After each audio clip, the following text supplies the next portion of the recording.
And the recording is back.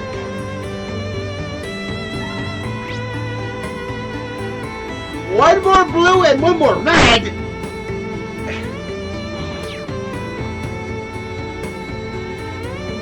That shine on that creature. A challenge, is it? I shall go. You all kept up quite nicely. A simple enough matter to take.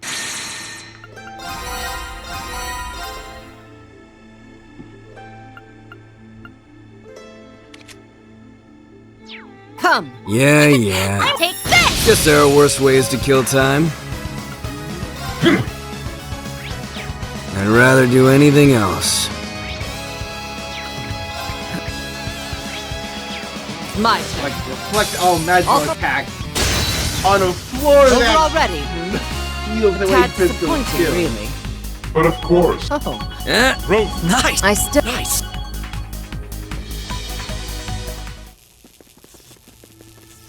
Shah! That wasn't so difficult to dispel.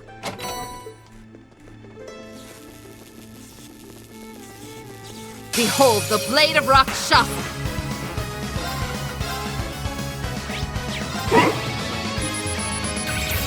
Guess it's me. I shall go. You all kept up quite nicely. I continue.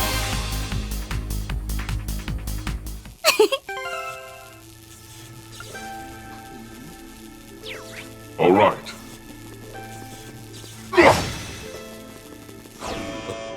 This should be interesting. Come. How's this? I'm rather work. I'd rather do anything. That got pretty heated for a second there. Oh, just 3!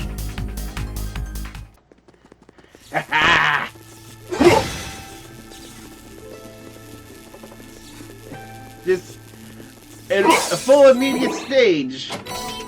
I could get used to shit like this. This one may prove amusing. Adamantis. Yeah. So it's on me, Time So it's on me, How's... All right.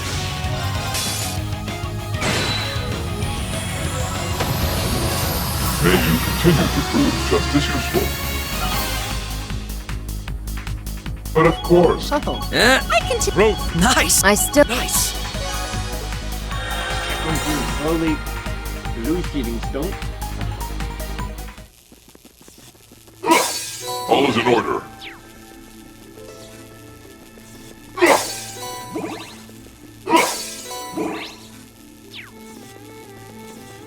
I'm curious to see what's in that chest myself. Proud as never. We can keep going at any.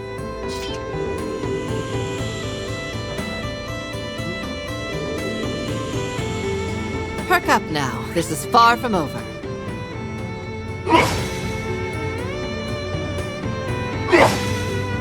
They might be able to do some damage. What excellent spirit. Come.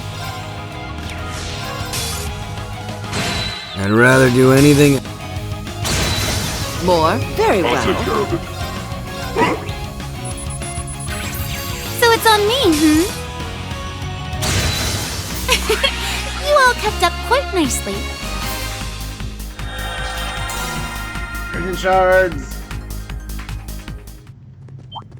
Very well. I shall be your opponent. I'm rather worked up. Here! Come. House. I will share my My magic. thanks. Yeah. The hell was...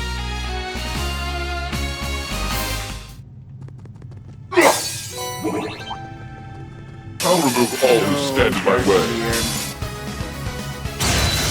May you continue to prove.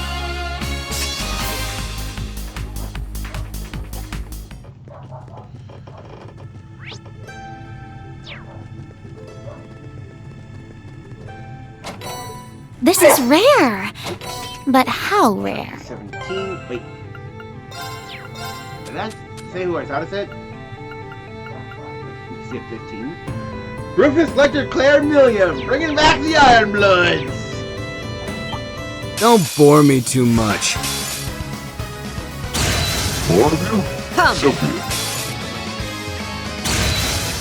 Over already,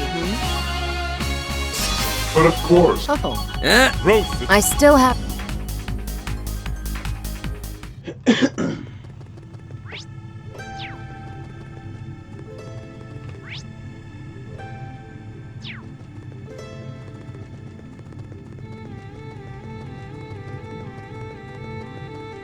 That looks like a fine chest, I must say.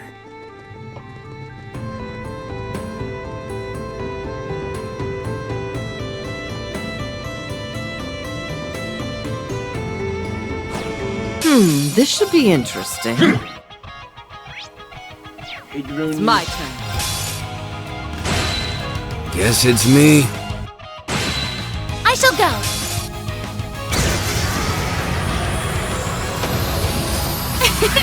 You all kept up quite nicely. I continue to... Nice! Healing stone.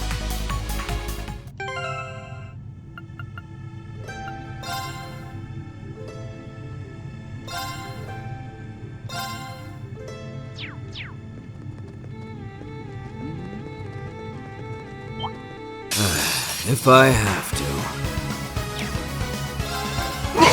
It's my turn. Time to die! Ready? No! Cross! Over already. but of course.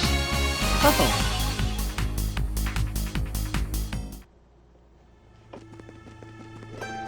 Wonder who would put that chest there.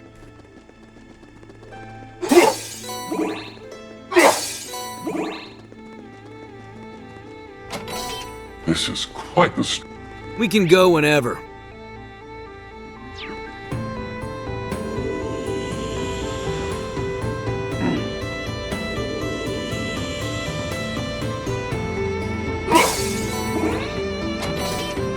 Oh, well that sure looks nice.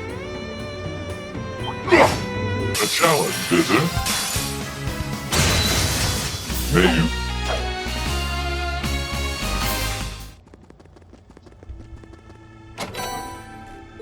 Fortune sm- We can move on now. Well, that's a big chest.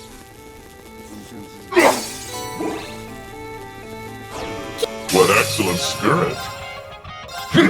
A la Lug. Come!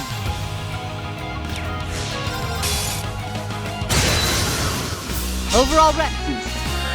Fire in the background. 2 plus 2. Spires. Ooh.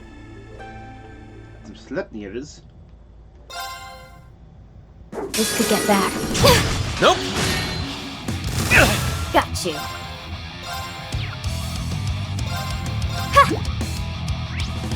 Very well. Not today. Take that. I'm next. All right. All right. You didn't have an S-craft before. Initiating launcher mode. Prepare yourself. Fire! Berg! Hammer!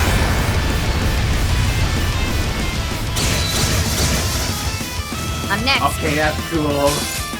Yes. Mission complete. All parameters. I did it.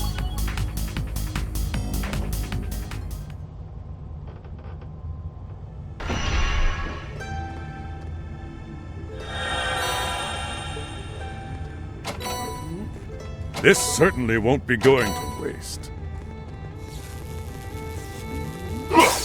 All is in order. Behold the blade of Rakshasa! May you continue.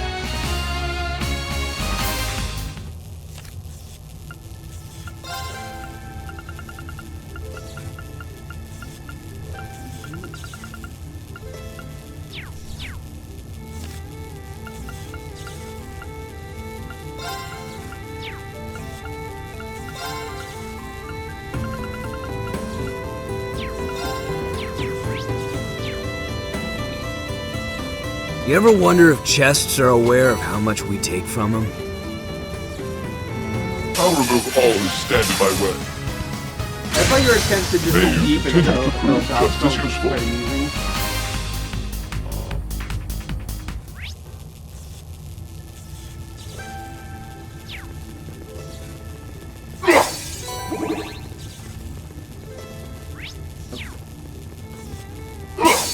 All is in order. We'd bet.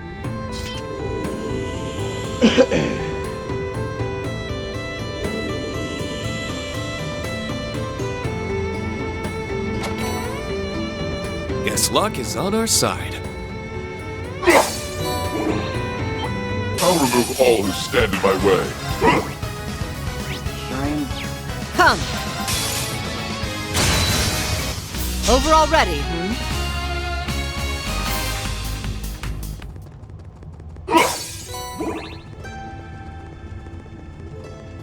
Can't afford to rush in a place like that. Hello!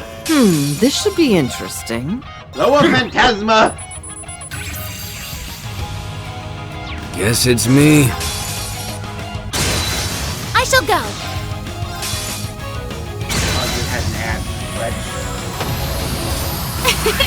You all.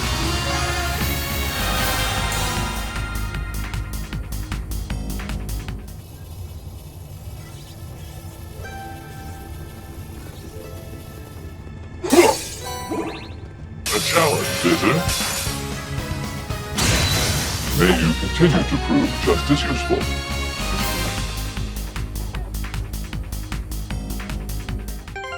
Let's put everything back how it was.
Careful. Think you can make this a little fun? It's my turn. Guess it's me. That got pretty heated for a second there.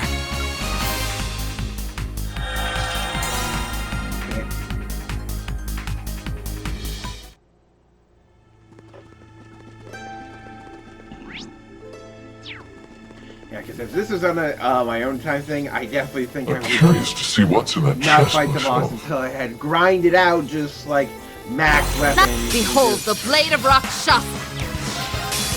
Just like max accessories. Stubborn bastards. May you continue. Nice.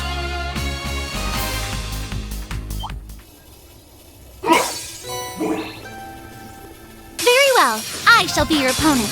All for one. You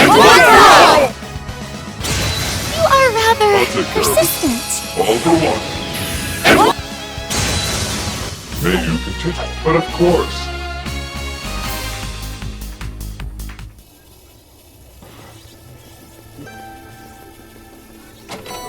Well, that was well worth the effort. The shadow.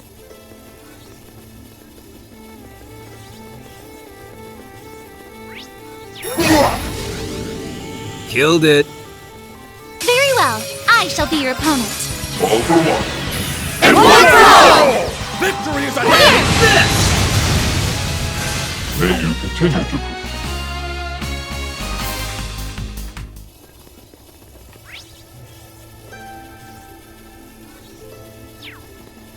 We can keep going at any time. The way down. Totally worth This it. certainly won't be going to waste.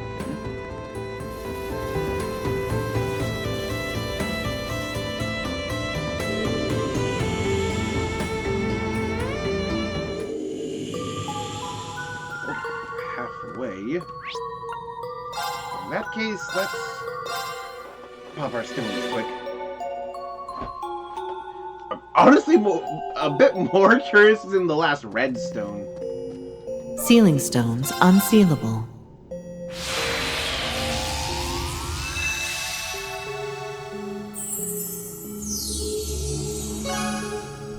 Through memories that glow. Oh, shit, this looks significant. Just reading it, Osborn's like shadow behind him.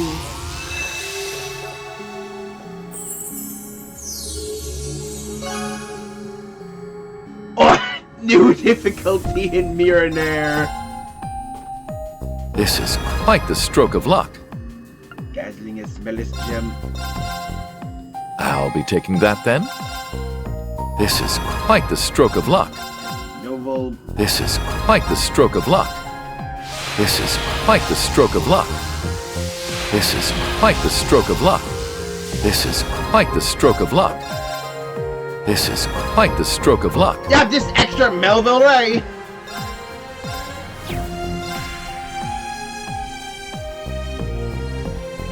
Oh yeah, like Grey Lockets, Ur and Lola. I forgot those are things.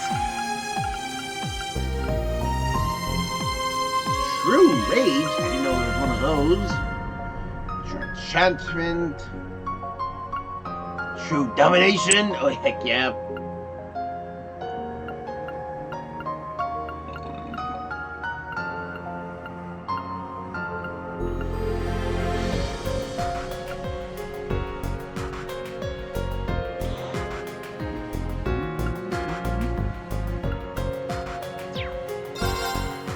This is quite the stroke of luck.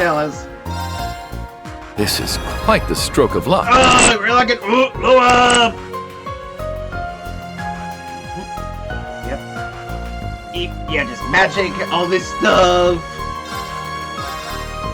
This is quite the stroke of luck. True Holy Bell. This is quite the stroke of luck. I'll be taking that then. This is quite the stroke of luck. I'll be taking that then. This is quite the stroke of luck. Millennial Trove activated. sold out? Oh, okay. Yeah, this is a physical one.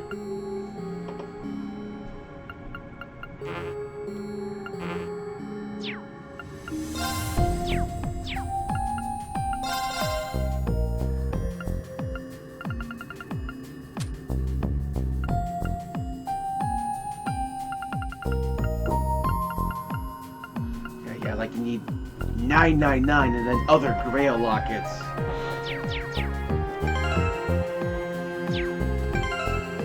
Blazing Forge activated.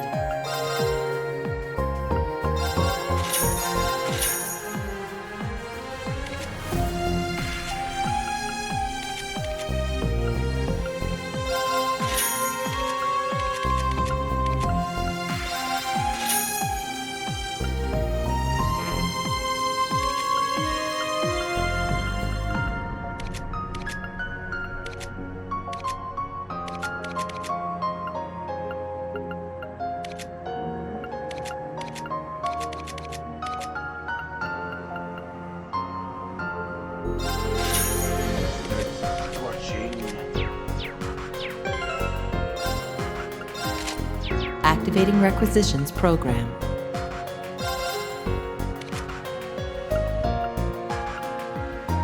I know by still need one more.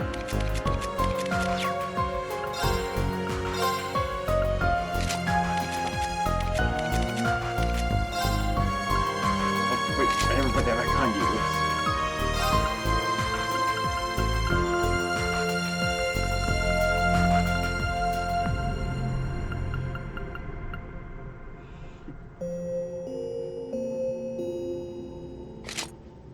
Honestly, just personal orbs and then nothing but like Urs and Noahs.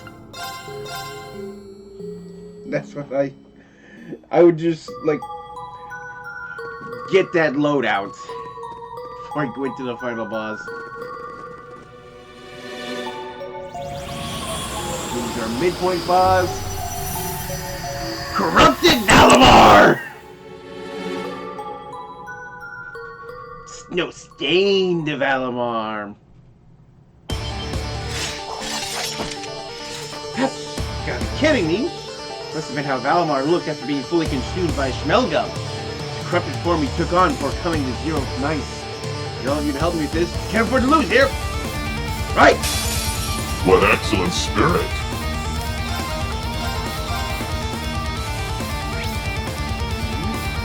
I'd like to do eternal conflict. All creation of his demonically empowered 8 leaves techniques. It's my turn. Also level 190.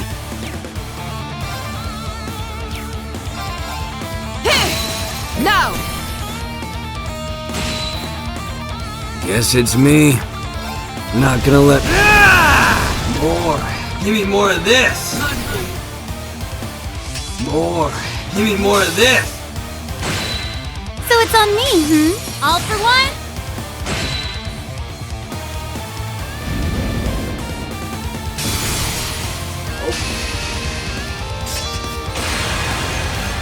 I'll take Oh care my of it. god.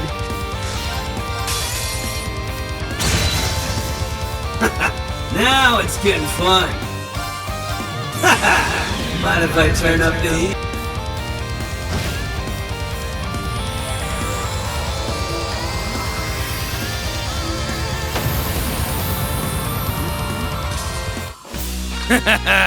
Not bad. Not bad at all. But of course.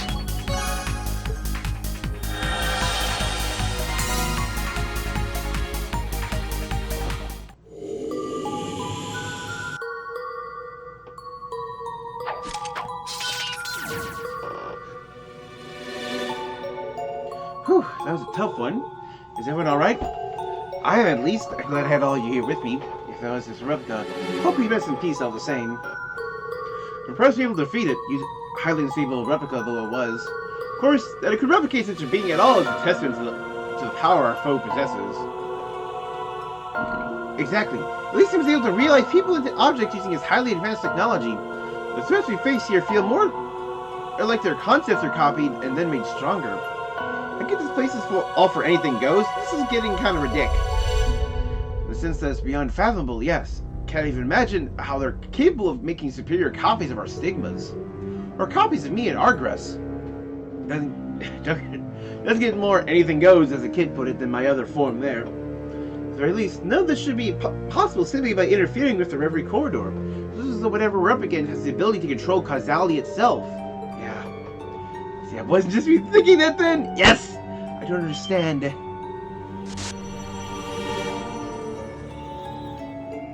Oh! There you are. That was the XX. Told you to stop following me! Why would you listen? I don't think any of us could turn our backs on what's happening here after all we've seen. You really are at odds, just like me. Just as unable to articulate what's truly in your heart as I was. I'm not going to stop until I reach you. Never. It wouldn't be right to leave the problems at least created unrectified. Humans are as foolish as they appear, as their very creations would appear. Fine, do as you will. Wasn't going to be any other way. Fully intend to follow the path we believe to be right. This is what we always have, and nothing will stop us. I believe you're around the halfway point to your destination. Stay alert.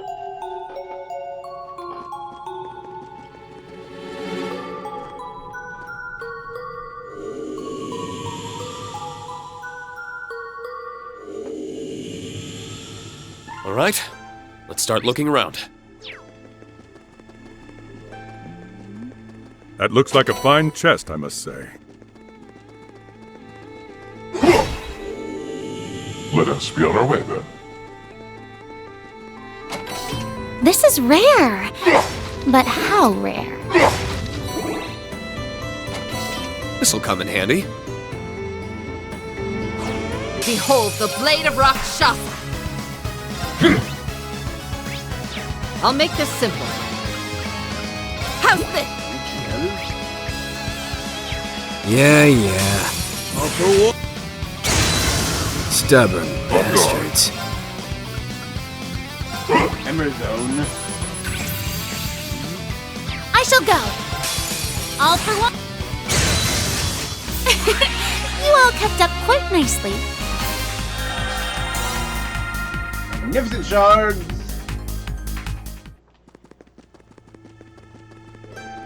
Behold the blade of Rakshasa. Guess it's me. That got pretty heated for a second there. Hello, Heaven. It's just like a little bit setup. Ooh, 3 kinds of battle.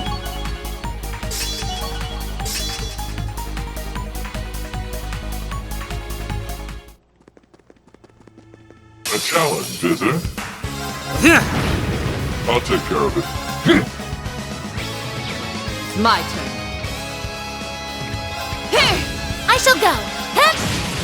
I'll take care of it. You're too slow. I'd rather do anything. The hell was that?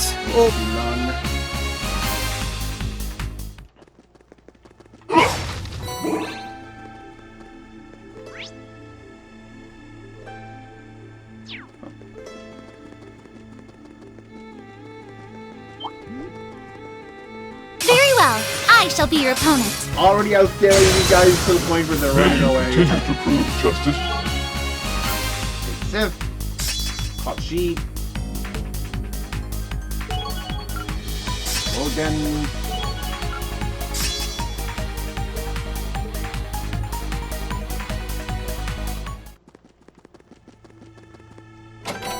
Well, that was well worth the effort.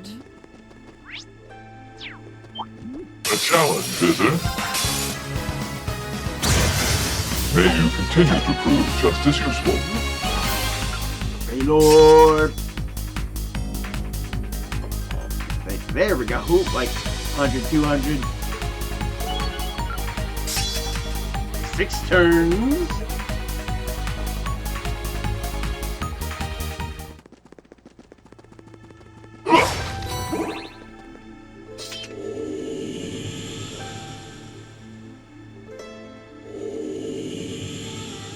Great. More walking. My favorite. Behold the blade of rock shot. All for one. May you continue to prove just as useful. Head up. 7%. One more CP a turn.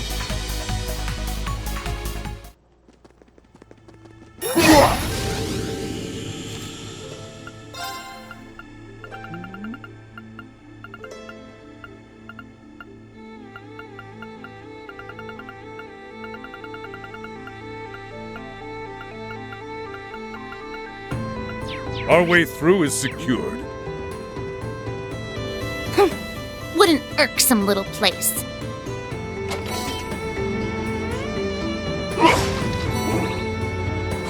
Think you can make this a little fun? Heavy I'll Ruby. make this simple. Yeah. Get lost! I shall go. Heck! Dear me. Finished already? Sorrows.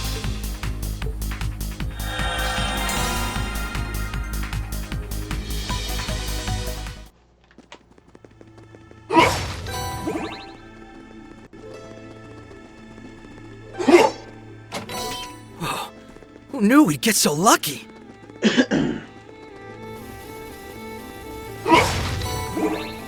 Oh, what a lovely treasure chest. Don't bore me too much. That got pretty heated for a second there. Speed.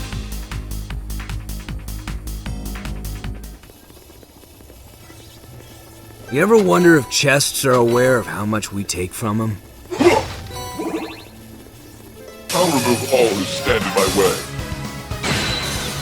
May you continue to... I don't think I'm really getting tired of that line because it's just how much it cracks me up.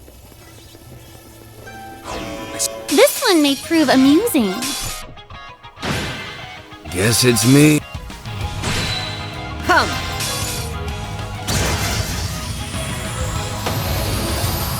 Over already, But of course... Perfect.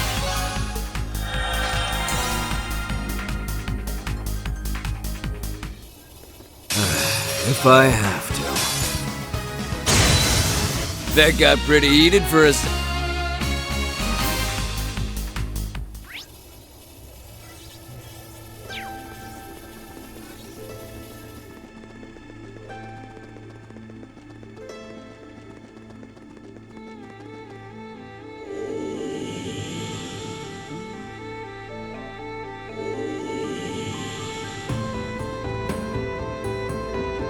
Behold the blade of rock shot. That got pretty heated for a second there. At 55.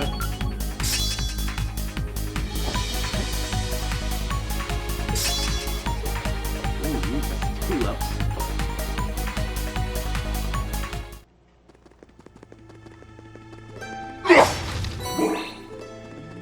Behold the blade of rock shot.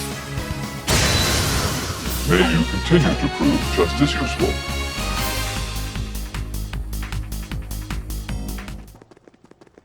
I love a good challenge. Very well. I shall be your opponent. I'd rather do anything. It's my turn. Now! Over already, A tad disappointing.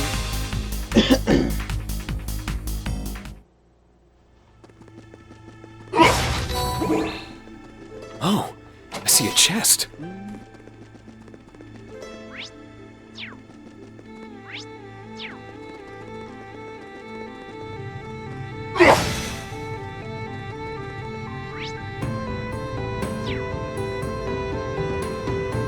Look at that. This one may prove amusing. Come. More of you? I'd rather do anything else. That got pretty heat. Shards! More magnificent shards.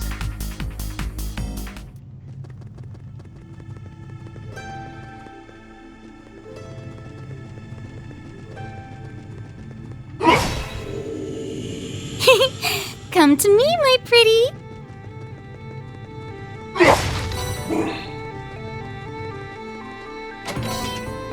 This is quite More the stroke of luck. defocus. You keep giving me because these things break. Threat is real. We won't lose. This one may prove amusing. On guard.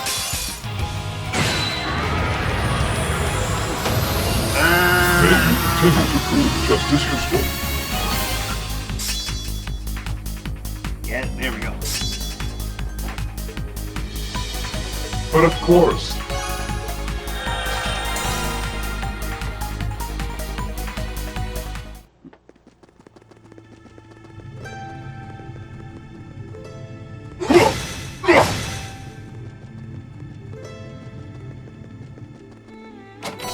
It's common enough, but that's fine.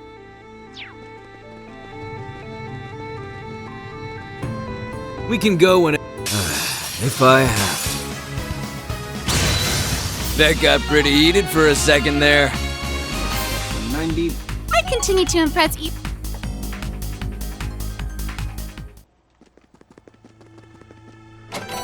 Fortune smiles upon us, it seems. I think this might be the next, the last floor. Yep. Fourth. If I have to. may you continue.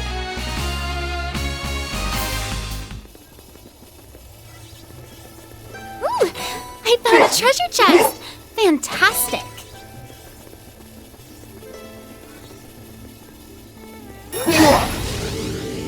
That will do nicely. We're good to keep moving. Very well. I shall be your opponent. That got...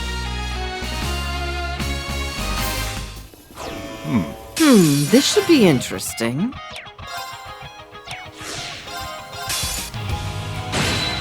Yeah. That got pretty heated for a second there.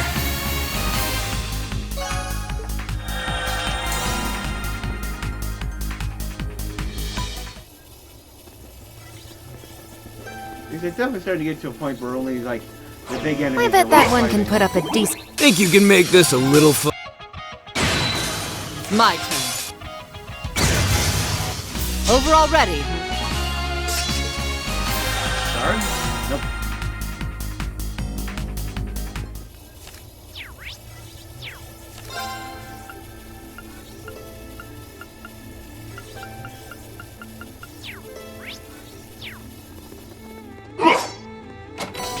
This'll come in handy.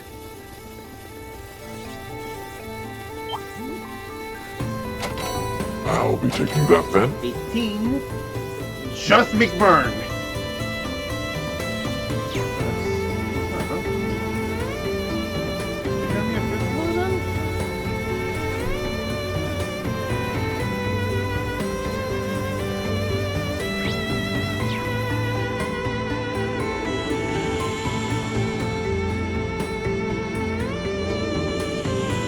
Oh, okay. There's the Dreamland gate. Oh, there's 15! Matthias, Olivert, and Alphen. Nice. I'll hold on to it. They might be. This should be interesting. Come, How those trials would be done. over already.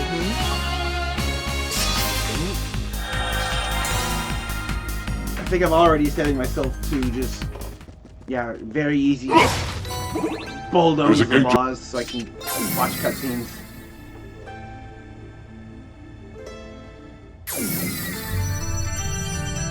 I almost wonder if I'll soon wake from a dream. Don't bore me too much. May you continue to prove just as useful.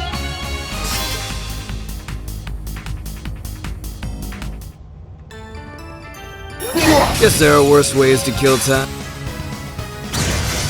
May you continue to prove. I don't outlevel them enough yet. I found a treasure chest! Fantastic! Very well, I shall be your That got pretty heated.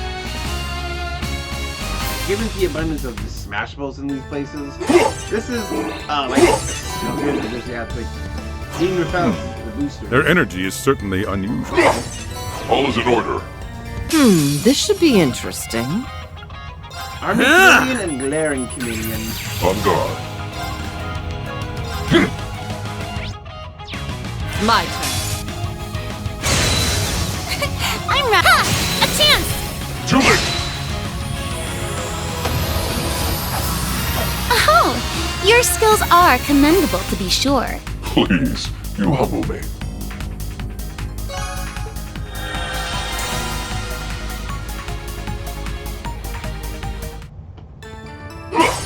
All is in order.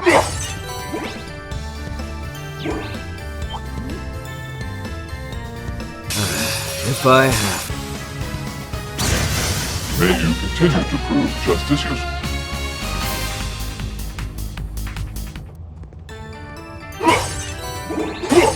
All is in order.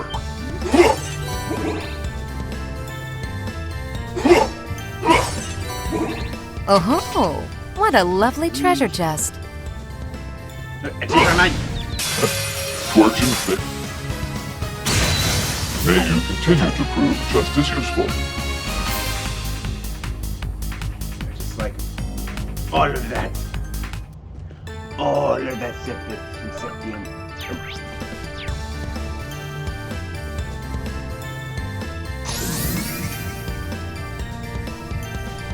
Is that light what I think it is?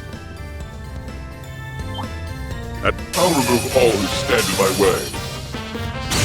More? Very well. Alright. May you continue to prove justice useful.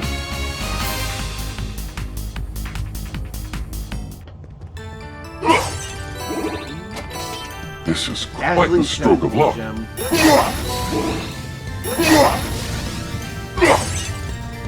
All is in order.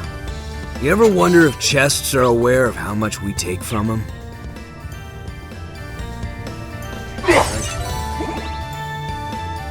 I'm pretty sure if you went to like Crossbell or Libero, or mostly just Libero nowadays, you'd probably find some chests who would tell you exactly what you want to know, Big Burn.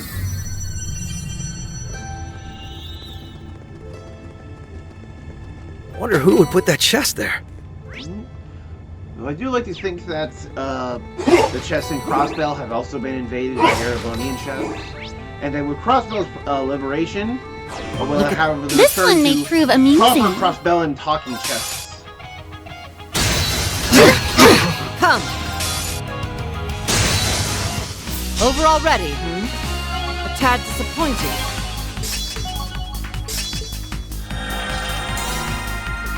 And there's his last Jade Shard. Very well, I shall be your opponent. On guard. Left 6. May you.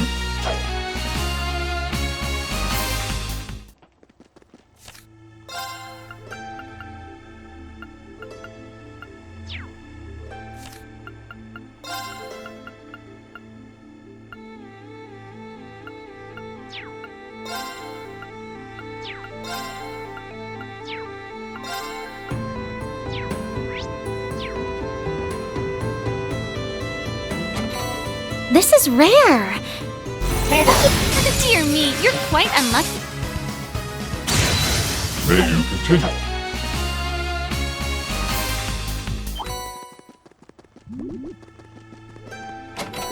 Guess luck is on our side. Another dazzling sevenfold.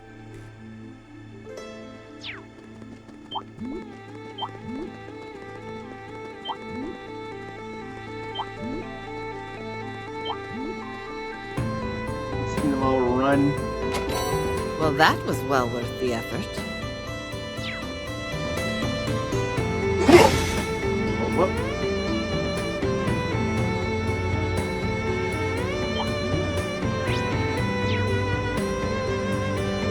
We're good to keep moving.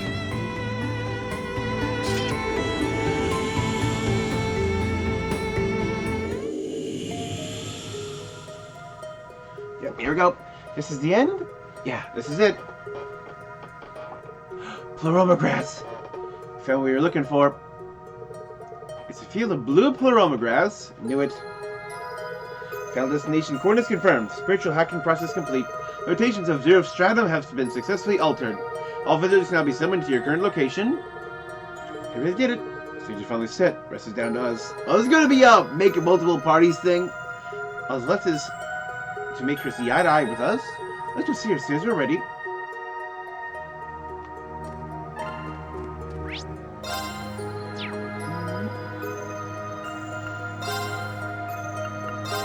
Just restore what I've lost.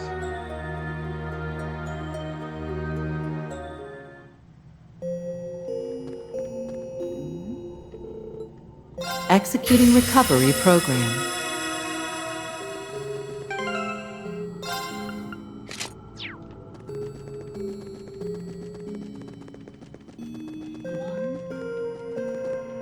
Millennial Trove activated.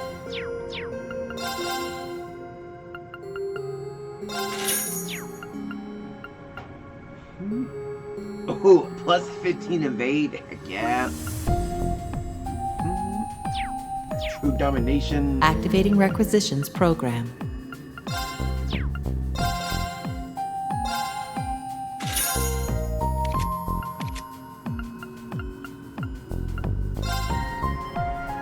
Wow, it actually posted this.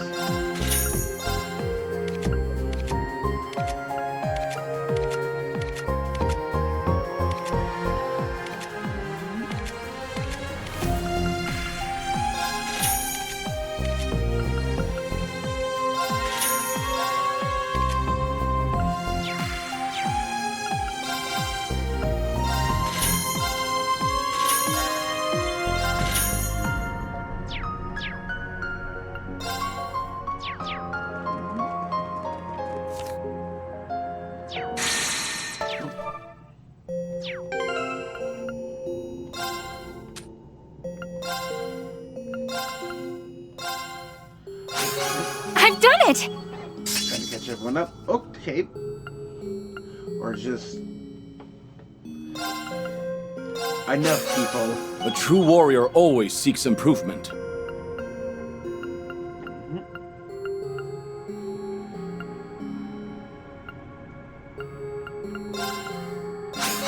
Even perfection can stand to improve. I only get cuter as I level up. There's more where that came from.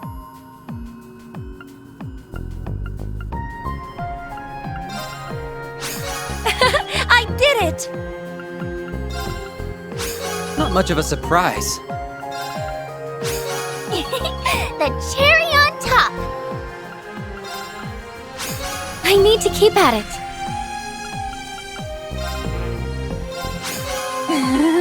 Leveled up.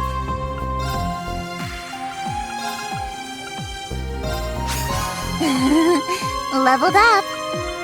Oh yeah. Yeah, I did it!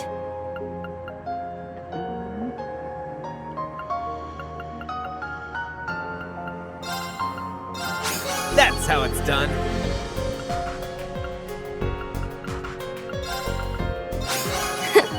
It's only natural.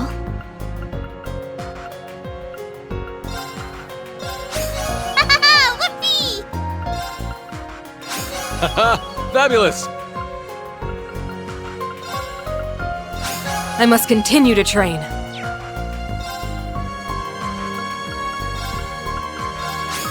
You ain't seen nothing yet. Crimson Gale 2. I did it!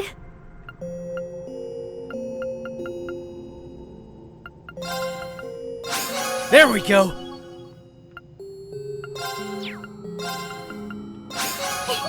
It feels good to improve.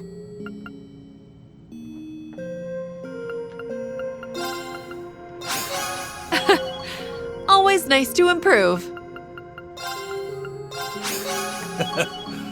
Nice!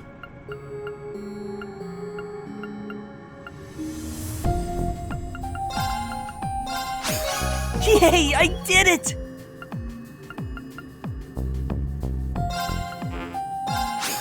Of course I'd improve.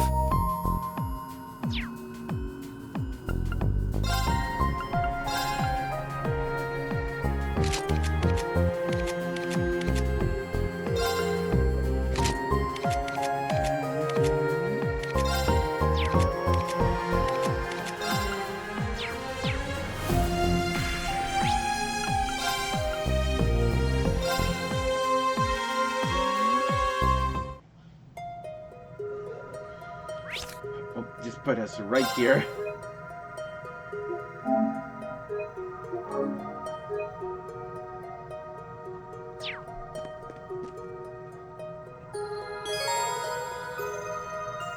All characters we call to take part in a 3-team battle.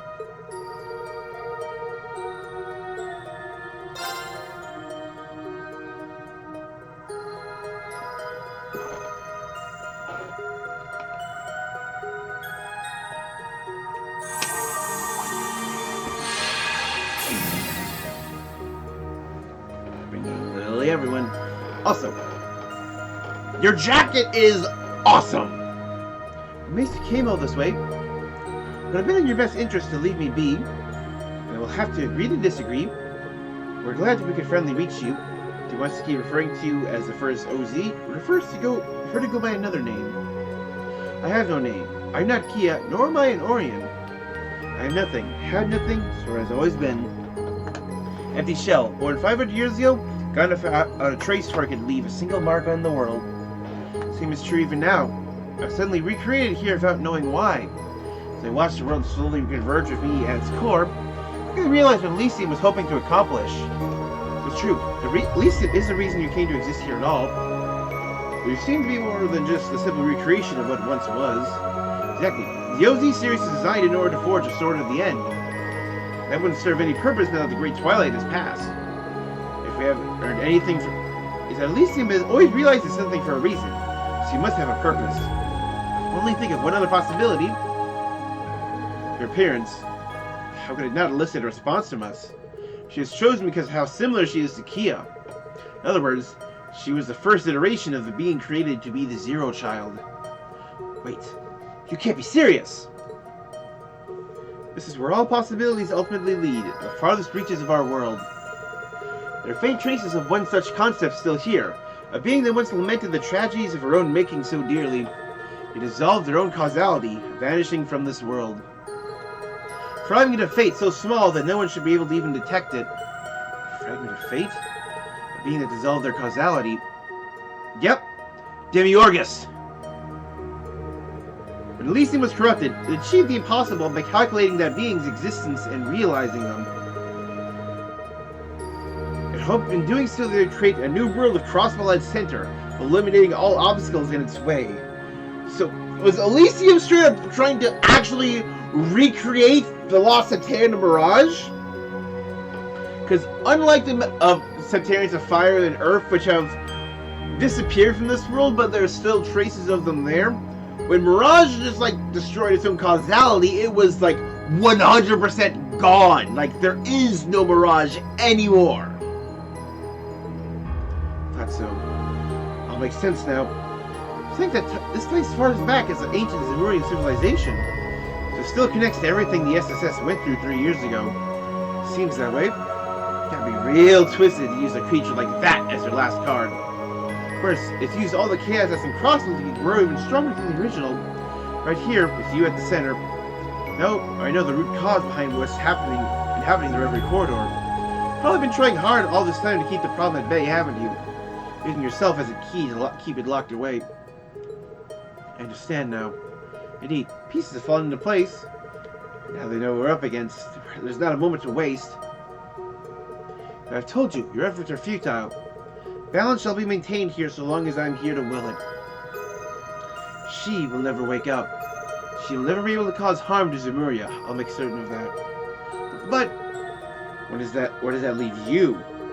Really up for holding off something that almighty for all eternity? There's nothing more for you here. You must leave and return to your own world. For you, the space is not but a fleeting dream, an illusion. That is how it should be, just how I should meet a similar end as she did. I am destined to wait here, in silence and alone, until the end of my days. A dream or illusion. I think you're right to some degree. Be that as it may, are you content with that? What? It's true that once we're back in the real world, we'll forget everything that happened here. But you won't. You will still be here, eternally suffering for us. Are you content with suffering? At question serves no purpose. None of this should be happening at all. I shouldn't even be in existence. What reason would you ask that of an illusion? Whether you perceive yourself as real or an illusion doesn't matter. I want to know how you feel. You remind me how I used to be. All I cared about was completing the tasks given to me. Nothing else in my world mattered. It was then that someone I cared about asked me what I wanted to accomplish, what kind of future I wanted. He wanted those things to matter to me. Remember, huh? When I look at you, it's like looking into a reflection of my own past. The fact is that you accepted this. Is that true? You're only burying your true feelings deep inside. I can't just leave and condemn you to living in pain forever, after seeing who you are. Am I content? I don't. It's okay to want things. I also learned that there are people I care deeply about. All I have to do is hold out your hand and someone will take it. LP. Why do you care so much about me? I'm just a replica of a fragment from long-lost history, completely detached from you. You'd be spared so much trouble by choosing to ignore me. Because I have Kia's face? Because I'm the first OZ? Because we met you, that's all. Now that we know you, you're part of our lives. Perfectly normal to want to help those in our lives. Even if destiny forces us to part ways, I want to at least see you smile once before that happens. Besides, you're not just anything. You're an individual who is hurting. You don't need any other justification to go as far as it takes to help you. Yeah, who you were in the past all comes second to that. Want to do what we feel is right. Exactly. That's always been in line with the principles and goals of the SSS. What makes you think you understand me so well? When did I say I was in need? When did I ask you to think of how I feel? When? What is this mana? Strengthening with the chromographs. The mental state is causing something to awaken. No, I can't still think like this. She's gonna wake up. You've been trying to lock away your sense of self this whole time, haven't you? But you don't need to do that anymore. You suffered long enough. Leave the rest to us. You don't need to shoulder the burden alone anymore. We're here to carry all we can and more. Don't worry. Whatever comes of it, we can handle it. The damage wrought by Elysium was always ours to heal. Speak from your heart, reflection of the Zero Child. Tell us what you truly want.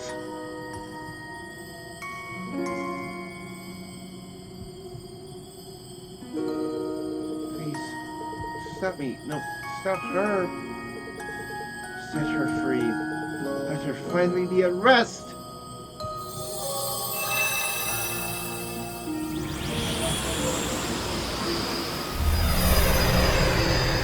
Oh. It's the boss of Azure!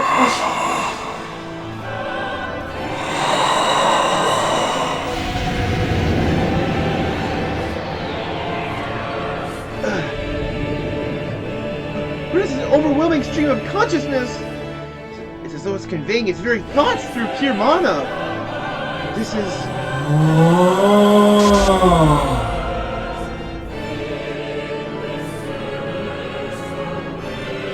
You're right. Yeah, on the mark. Doesn't look exactly the same as it did 3 years ago. No doubt in my mind. That's the Demiurgus! No, the Septarians!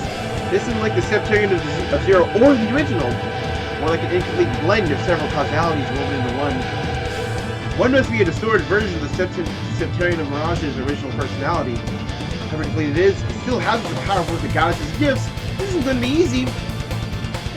And yet we'll still come out victorious. You can easily go out of control at any moment. Watch yourselves.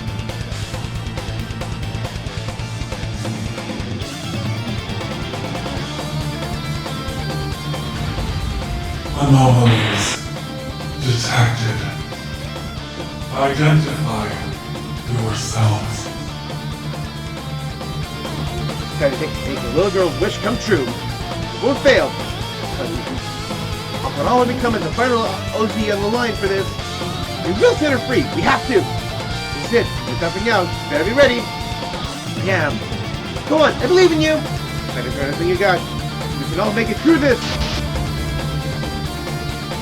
Hostile intent detected. Those who oppose extinction must be eradicated. Activating defense mechanisms. Commencing eradication.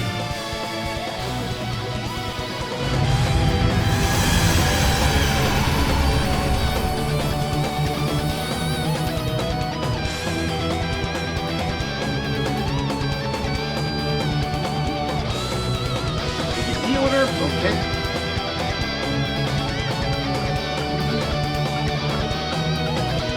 Yeah, so like the main team will be the final team, got it.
Oh yeah! We even got this classic live floating platform! May the fires of causality reduce you to ash.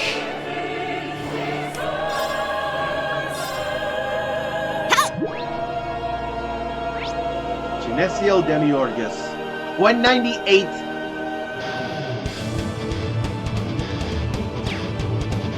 Ready. All for one. It's my turn. Take my place. I'll take care of it. Get him!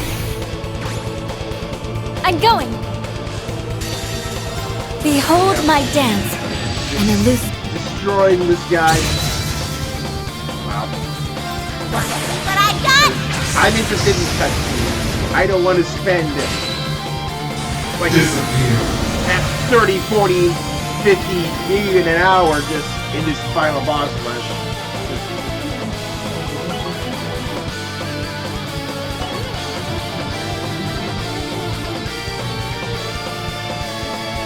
I got several cutscenes to watch.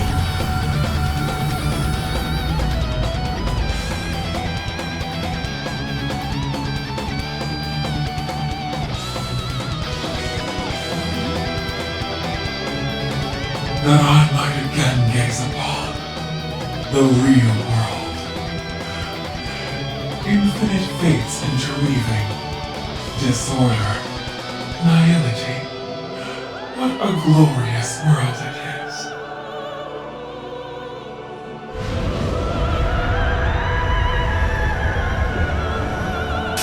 All who stand before me, raise your voices.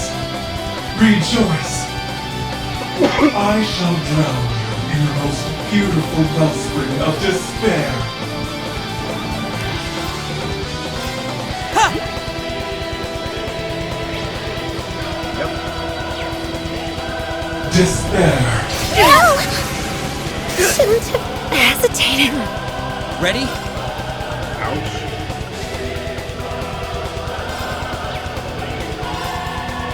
Bring me a fight! I shall! All for one? Okay.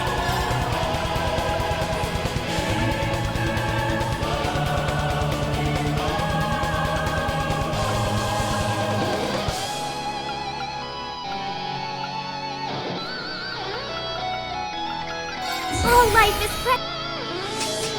On it. All for one?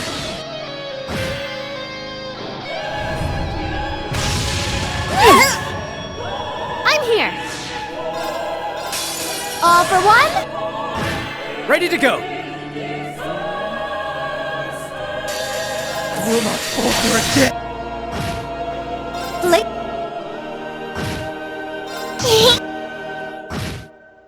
No choice. May destruction befall you.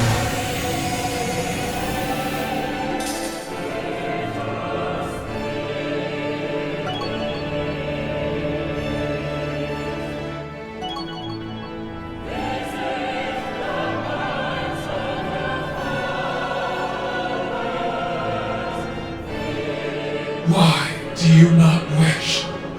Why choose freedom?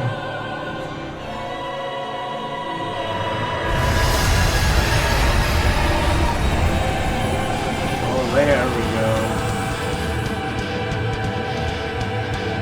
Wish not for the bliss of eradication, and eradication shall be forced upon you. Activating eradication protocols. Be gone from existence. Increasing output. More power required.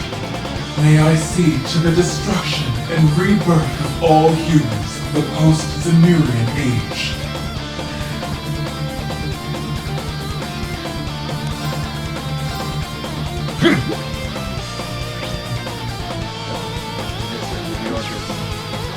Yeah. Not gonna let me... Now it's getting fun.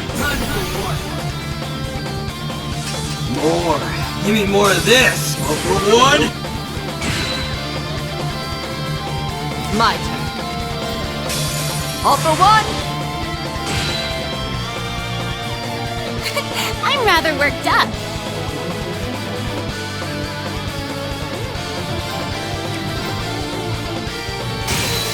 A chance! Let us settle this for...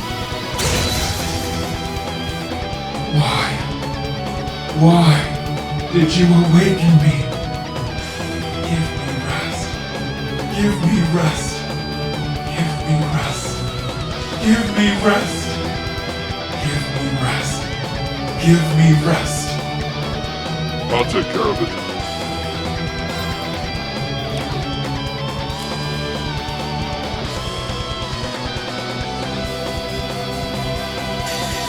These swords are a load.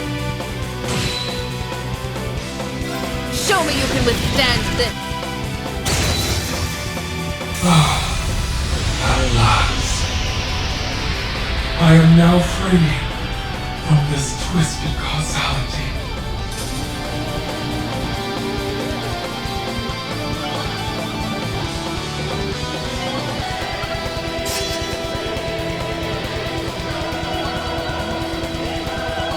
Levels.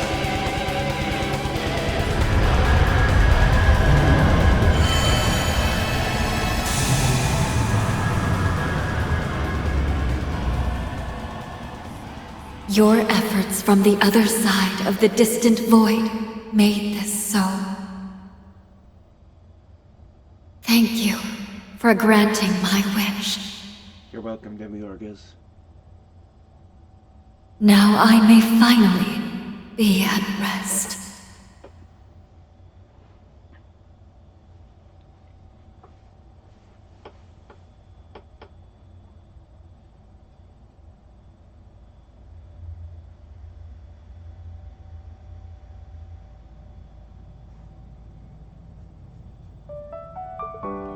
did it. It wasn't easy, but yeah. I'm not so sure we would have been so lucky had it been at its full power. I think drawing out our true feelings was what helped us win. I did that as well. Oh!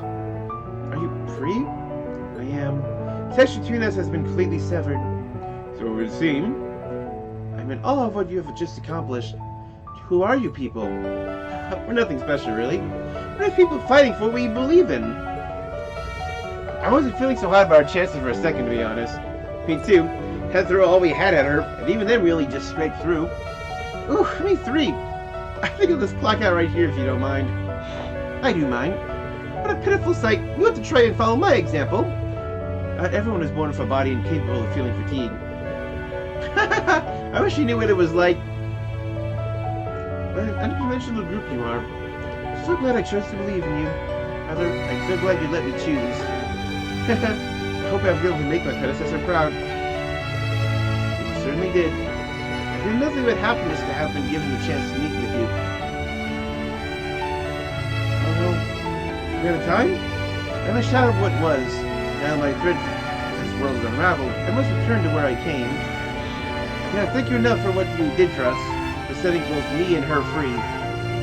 It's so strange. I never thought leaving this place would make you feel sad, but it does. Gonna miss us? Be able to touch your heart, then. Meeting in the battle was even more worth fighting. As sectarian that weaves destiny itself will forever be out of all's reach. Humanity may now begin to carve its own paths to the great unknown. If you won't remember that once you leave this place. In that sense, do you feel any regret that your efforts will be for nothing? But it wasn't for nothing. We were able to fix all the problems caused by Elysium. Yeah, we accomplished everything we set out to do. There's no such thing as existence without purpose. All we did here, you being alive, all had meaning. Meeting you made me so happy that I could hope we can maybe meet again one day. I would like that very much. I chose a new purpose for myself the day Elysium was deleted and my life was spared. Whatever comes, I have no regrets for my decision. My purpose is to keep following the light, however dim it may appear to be at times. That's a path we believe in for all of us. I don't regret a thing either. And none for me. There's no room for regrets in this journey we've already started. Will you do me a favor and keep watching over us? Your little sisters have built a bright future that we want you to see. I will. We're watching you from the land of dreams. Share with me your world and its possibilities.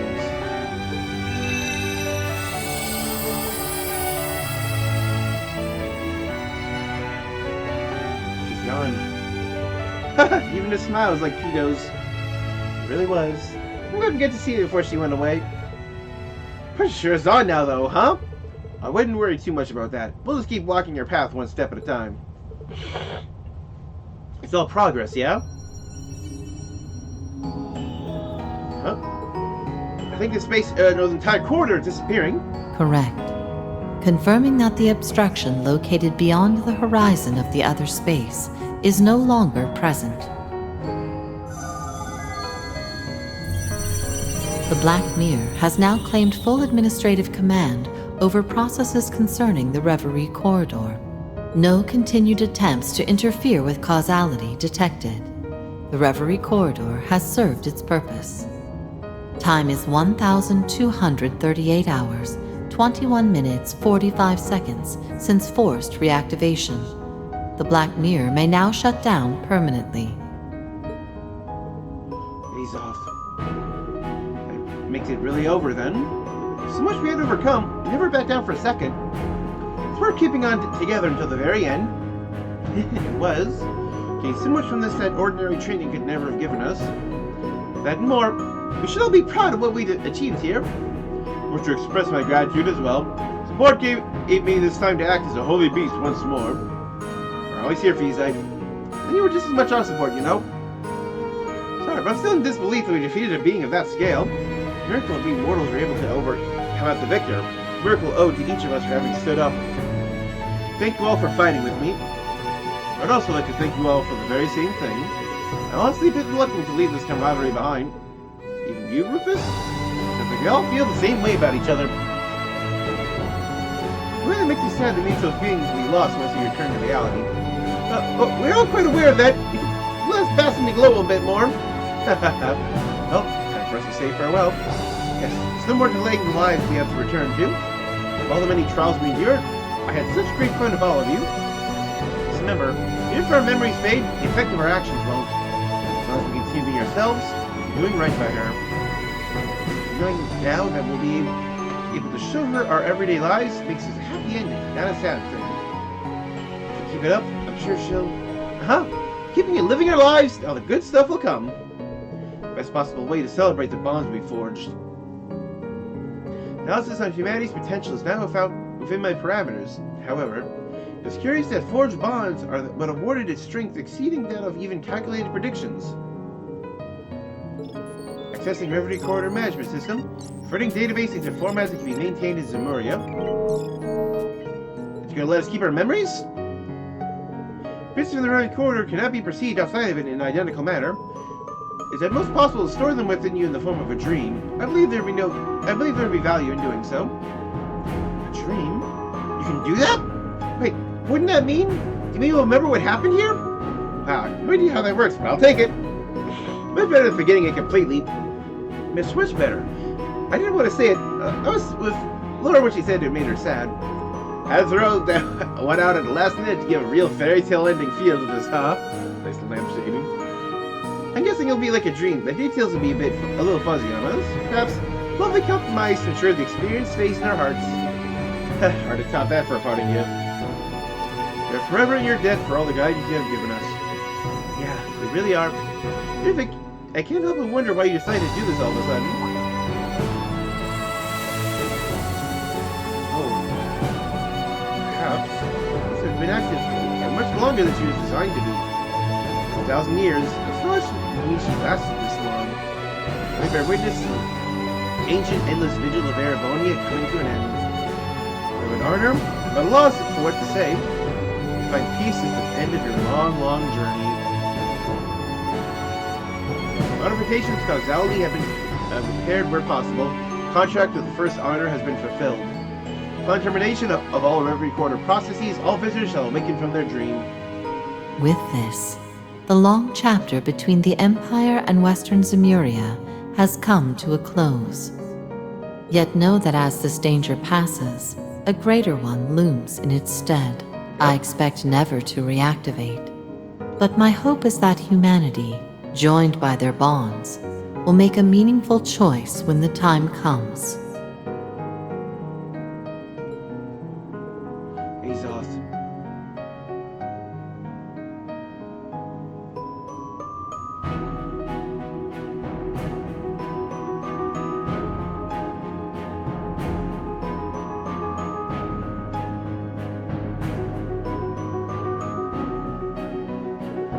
Thank you for everything.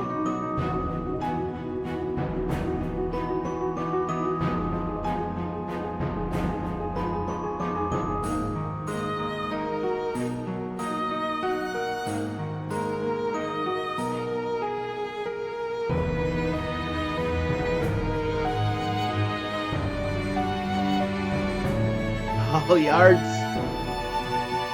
Yep, and the threads. Oh yeah, there's that big splash art. Thank you for playing.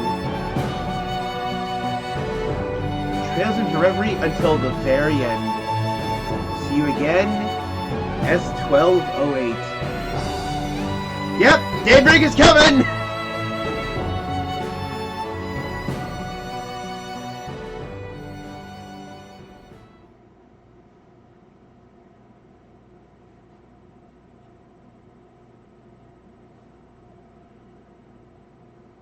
We're gonna have a second credit sequence. White Sealing Stone Plus!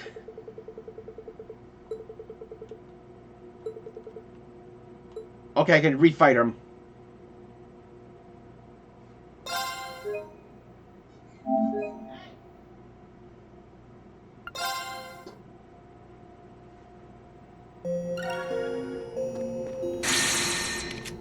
What the heck is it? Yeah, like this orb do. Evasion and magic evasion. An orb with the lost power of Septarian and Mirage. Bam!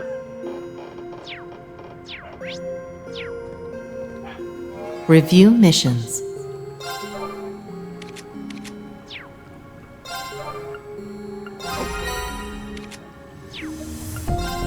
Confirming rank points accumulated. SSS Liberation rank acquired. Transferring highest rank reward. Got the Krypton.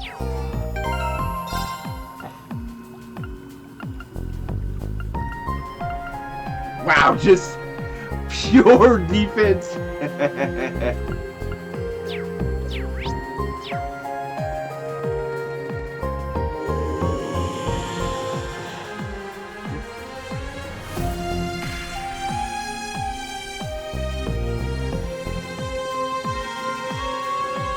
Initializing trading process.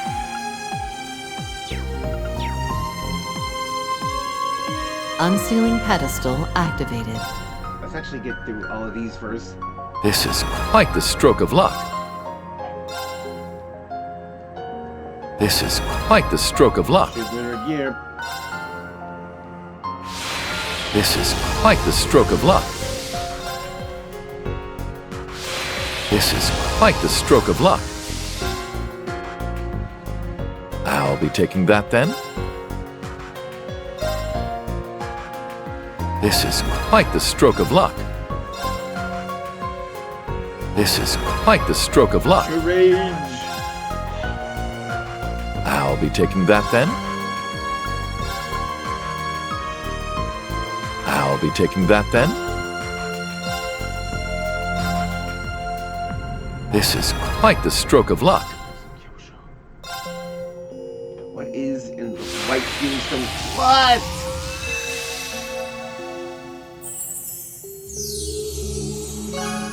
Beyond the Reverie. We just have the threads.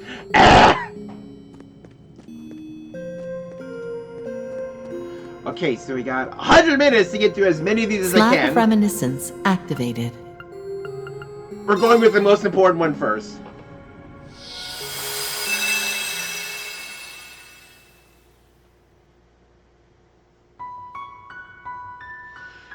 These are but minute fragments of memories drifting in an endless ocean. Memories of what will be in the near future.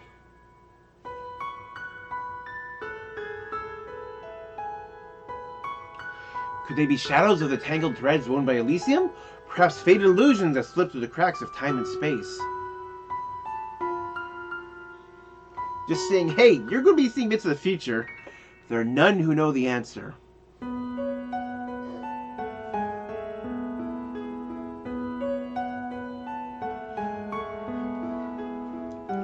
Another Hot Springs Paradise and an unconventional student. Oh, year 1208, January. Between two great mountains at the tip of the Calvardian Basin sits Long Lie. The town is known for two things, being the eastern entrance to the Republic and its exceptional hot springs. Those enticing factors continue to welcome tourists hailing from both home and abroad. And today has served guests quite unlike its many unseasoned visitors. These had come from another renowned hot springs paradise situated in the northern reaches of Erebonia. Ooh, nice! They're in, like, Eastern styles.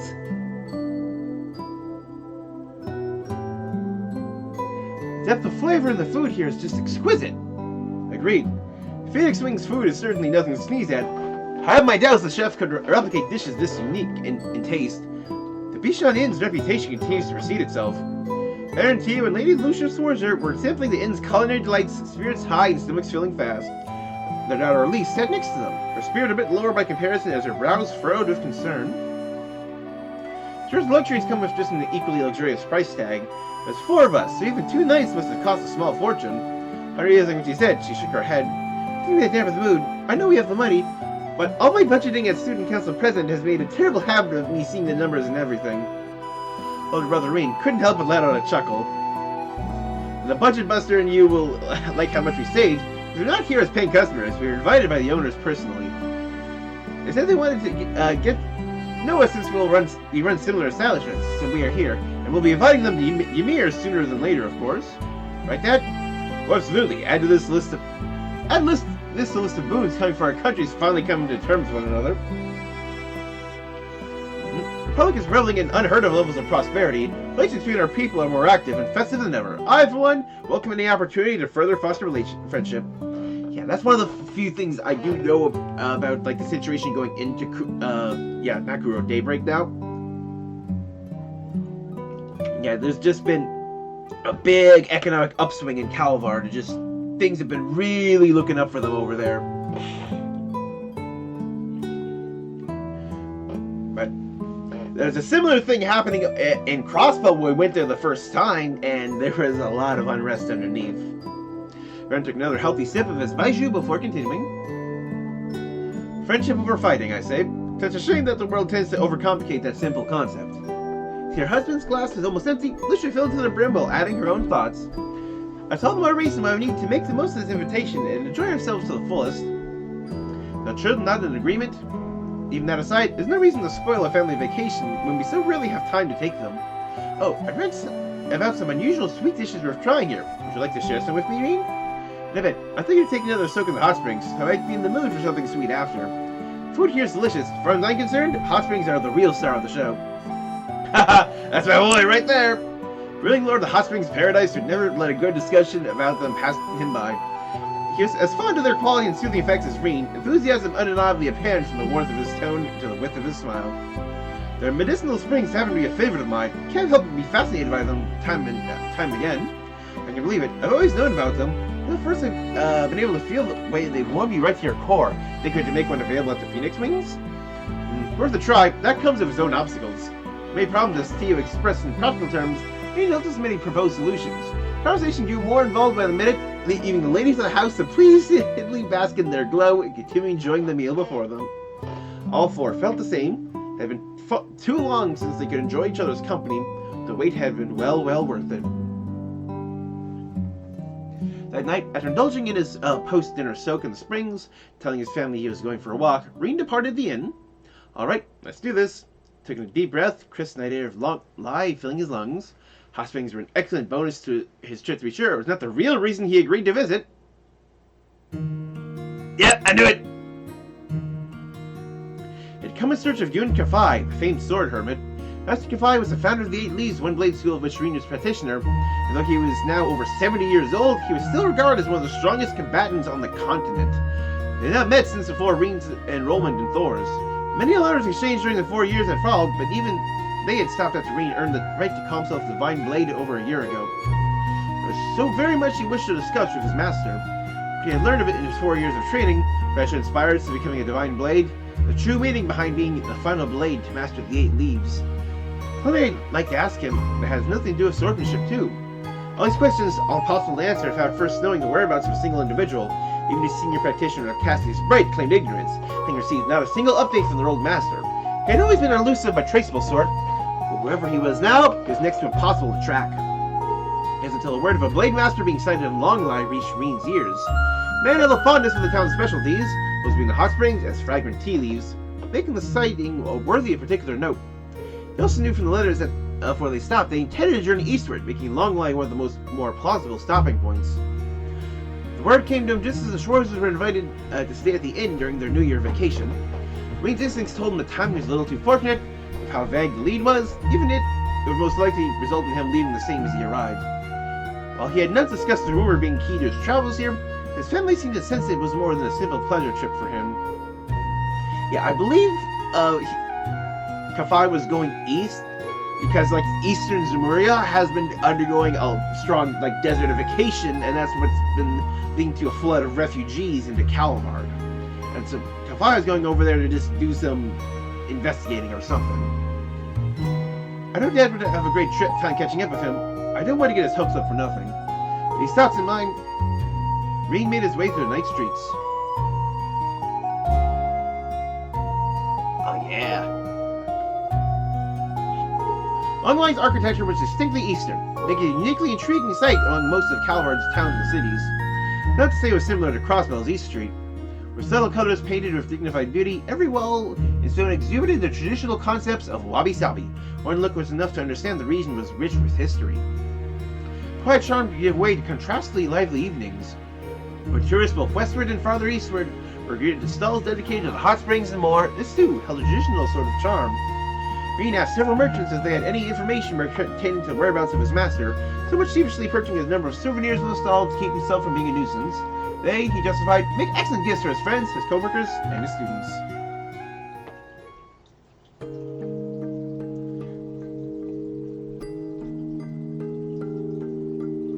Can't believe it's almost time for them to graduate. I might be more emotional about theirs than I was for mine. First time, we would get to experience what it was like for the young birds he had taken under his wing for 2 years to finally leave the nest.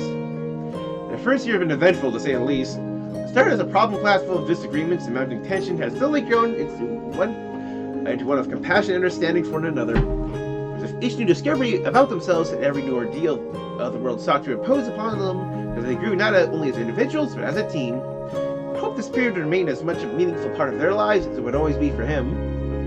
The months before the retributive tower's appearance held many a trial, making the 10 months that followed by its shadow pass all too quickly. That time, Queen students continued to mature, building on everything they accomplished in their first year to prepare for and settle into their desired future. Indeed, whether it's by overcoming their demons or by learning to work with them in a healthier fashion, their paths up till now had been well worn. While they may have had to rest from time to time, it was proud to be a part of why their steps continued to face forward. Proud, but also lonely at the thought of saying goodbye. As their second year drew to a close, lacking in grandiose events, but still all rewarding in its own right, there was this mixture of emotions that bore conflict within them most. Can't believe I'll be going through it all over again next year and even the year after that. Hell of a career I chose to pursue, huh?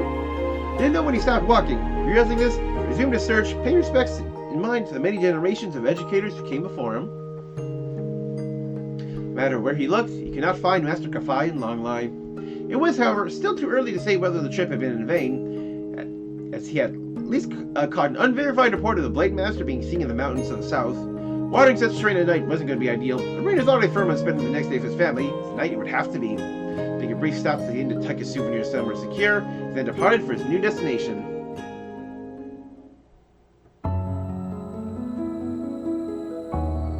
Mountains' winding, half-beaten trails would be more treacherous at night. They were not off-limits as such.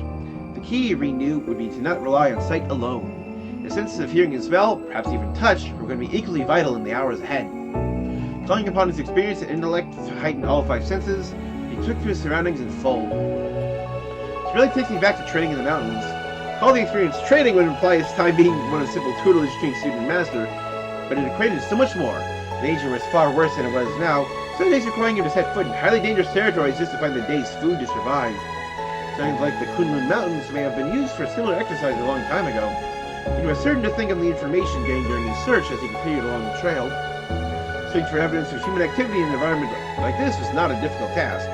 Humans always leave something indicative of their presence behind that no wild creatures could be it a long dead fire, footprints, or traces of going on the hunt, when he'd only follow the light to lead to their source. He did so, advancing with caution instilled in him by both his old master and hunting enthusiast of a father. It soon led him precisely to clear evidence that a human had been in the area. The evidence itself was far from what he expected. Is the camp? No, this didn't think he'd been left by martial artists in training or roaming hunters. The most peculiar thing was there were multiple sites like the first, all evenly spaced from one to the next. Something was being measured. This would be with scholars doing field research? It seems too large a scale for that. Nothing more to be found here, Reen advanced. Soon after, we found another unusual mound of evidence. Like someone forced their way through here in a car, or like hacked a path wide open enough for a car to pass through. All further inspection suggested that whoever was responsible had given up on this endeavor, leading to wonder if they had somehow found success elsewhere. If they did, why had they done all this? The question pestered him. If there was anywhere to clear wide paths, the remote depths of the mountains certainly were not it. Instinct told him he was only a step away from discovering the answer. He followed this trail a little farther. But the thought Reen sensed someone approaching. One person, 2 people. Yes, there were 2. It was clear they were aware of his presence as well. For a fleeting second, did he think they might be the ones responsible for strange trails? Deadly tension that now thickened the air told him they were no simple scholars. He felt them draw near, the night veiling themselves well, and he felt them stop. How about you show yourselves? He spoke about placing his hand on his tachi, signifying to those watching he had no desire to fight. The silhouettes suddenly emerged from the darkest shadows of the mountains. Looked very much like the shinobi of the East he had heard about. The form was clad from top to bottom in black garments, and their faces fully obscured. Ooh. So your inside poses a threat, after all, Divine Blade of the Empire. Contract for client is yet to begin. We'll make an exception for the one among their list of dangerous persons. Ooh. Silhouette's in charge. They caught him completely off guard, drawing short, straight blades to attack him as they narrowed in. Green's eyes widened in surprise. Nearly the same moment he was in a fighting stance, hand over his still sheathed Tachi. Fifth form. Morning Moon! Received the direction of his foe's attacks to evade them, then mounted a counterattack of his own. All it took was that instant to repel their assault and leave them vulnerable. Ordinarily, if we had time to take the offensive, all we need to do is stare at the two with disbelief. Flattered in my mind as I saw you move, now that we've crossed blades. Pause. Disbelief in his eyes giving way to a more intent gaze. Are you practitioners of the Eight Liege School? Then a pause, this time for the silhouettes for answering as though they were well aware the question was coming.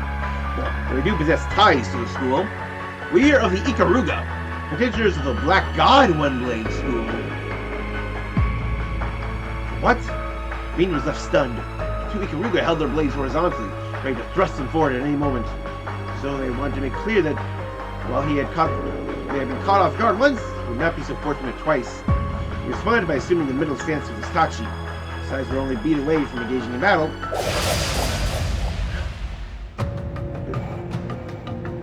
Was it Ricio? What can only be described as a black cyclone roared from the darkness at such speed that it seemed certain to slice anything it touched. Pierce caught Reed by surprise more than initial attacks by silhouette. He did not expect an attack to that angle, that distance, or even that moment. Zay's, on the other hand, not so much as flinch at the sight. Approaching blade over an arc, which was half in length, was headed directly for Reed's back. He couldn't possibly dodge it now. I should have noticed, perhaps it was impossible to notice. From the answer, Divine Blade of the Empire would soon fall. So it's waited in his final moments to be convinced, if I must be convinced of no other fate in his future. Reed spun his blade in a full circle, flying the tent city built from his Tachi from the motion to swing. Blow made was weighted yet precise, shifting the incoming blade to a new direction, without mitigating its near overpowering force.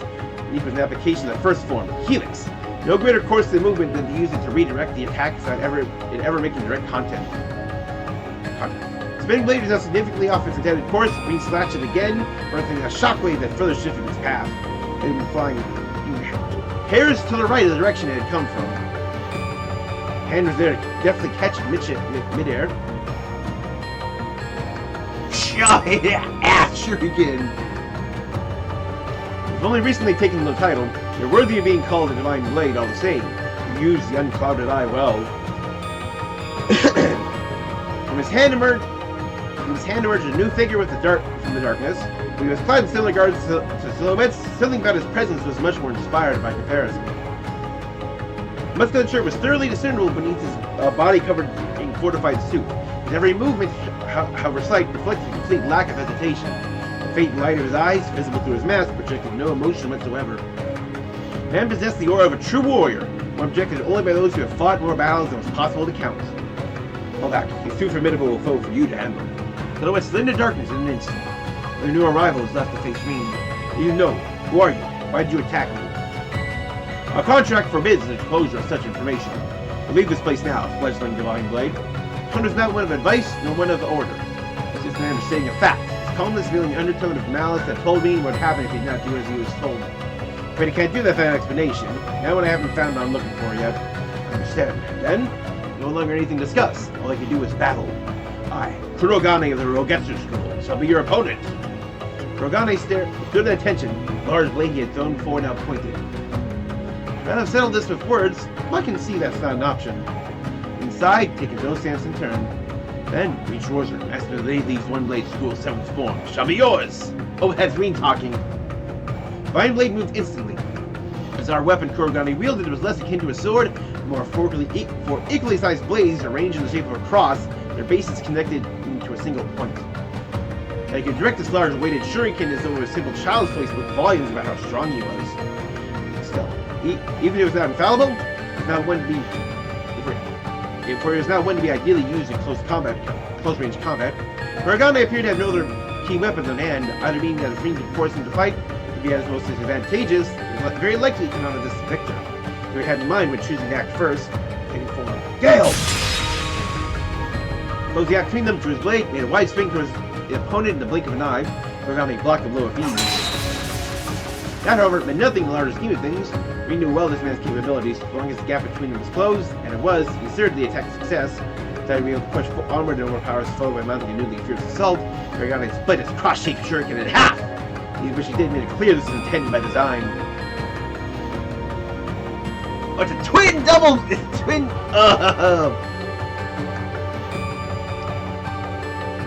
He can dual-wield double sabers? No hiding his shock. In the West, double sabers were seen as relics from the Dark Ages that were difficult to utilize. Crow was the only person Ring knew who was confident of one, and only one. The skill it would take to use two was almost too difficult to fathom. Surprised to create an opening that Kurogane was not going to let pass unexploited. Using two twin-ended blades allowed the shinobi to perform considerably more strikes than Ring, giving him no chance to push back. The steel sparked as their weapons clashed. Kurogane was dominant for some time, he did nothing but to bolster his advantage. Strike and spark after strike and spark, the advantage was moving back to Ring. There was in part due to him being used to fighting in this weapon with that defined rationale, and also because he had been given the time to find what he was looking for. Perfect range in which to attack. Double sabers are forged with shorter reach than they appeared to have, something inevitable due to their handle being in the middle. Also because he also used my shuriken, the length of Kurogane's sabers were even shorter than Crow's, meaning Ring would have to adjust with the longer reach of his blade. He measured patiently, staying only just out of Kurogane's reach and evading the onslaught by a hair's breadth each time prior to countering. It was calculated quickly thanks to Kurogane's frequent rapid strikes, and all Rin had to do now was wait for the right moment. The moment would come in the form of his opponent showing impatience in his stalled battle, driving him to take an unneeded step forward. Rin evaded the strike expertly, instantly returning it with an upward diagonal slash. Forceful swing of his tachi made contact the handle of Kurogane's own weapon, knocking it clean out of his hand. Rin dashed forward to make use of this availed opportunity, only after a flicker of bewilderment, Kurogane moved to deny him. He blocked Rin's attack with the double saber still in his possession, hurled the head and kunai with his free hand, swinging backward a significant distance while doing so. Very good, Divine Blade of the Eight Leaves. You may pale to the skills of our princess. You will, without doubt, deserve reputation. Okay, you may pale to the skills of our princess. So there is a leader who is a girl, princess, whose intonation was unanswered as Kurogane took a notably different stance than before. Demonstrate my respect for your skill with my finest technique! Looking staunchly on guard, senses heightened, focused every nerve of his body, fixing his eyes on whatever was to come of Kurogane. He was now gone. Nothing remained where Rin's opponent had just stood. Had taken his eyes off him, and raised himself for a moment. Kurogane was nowhere to be seen. How could he move that quickly? Some kind of spatial translocation? No signs to indicate either one. It had never moved at all, was still there, sight unseen. No, it wasn't that either. Double Saber Rin had repelled to the ground, was also gone. So since him, he hasn't gone far. Pressed the panic welling up within, pointing his senses a second time. After another black cyclone swirled toward him from the shadows. Having expected something of this nature, though the deviation, he was able to deflect it as he did the first time. In fact, it indicated that Kurogane had reassembled the shuriken and now recovering his lost half so he could throw it again. Once again, he had together with a slight change of surroundings, where he was now positioned. He needed a little more time to know where he was for certain. Had to make a solid conclusion. The cyclone came at him again from a new angle. That was fast. If he blocked his attack as well as the last, he could fully correct his posture. The next cyclone approached. The gap between was getting shorter and shorter.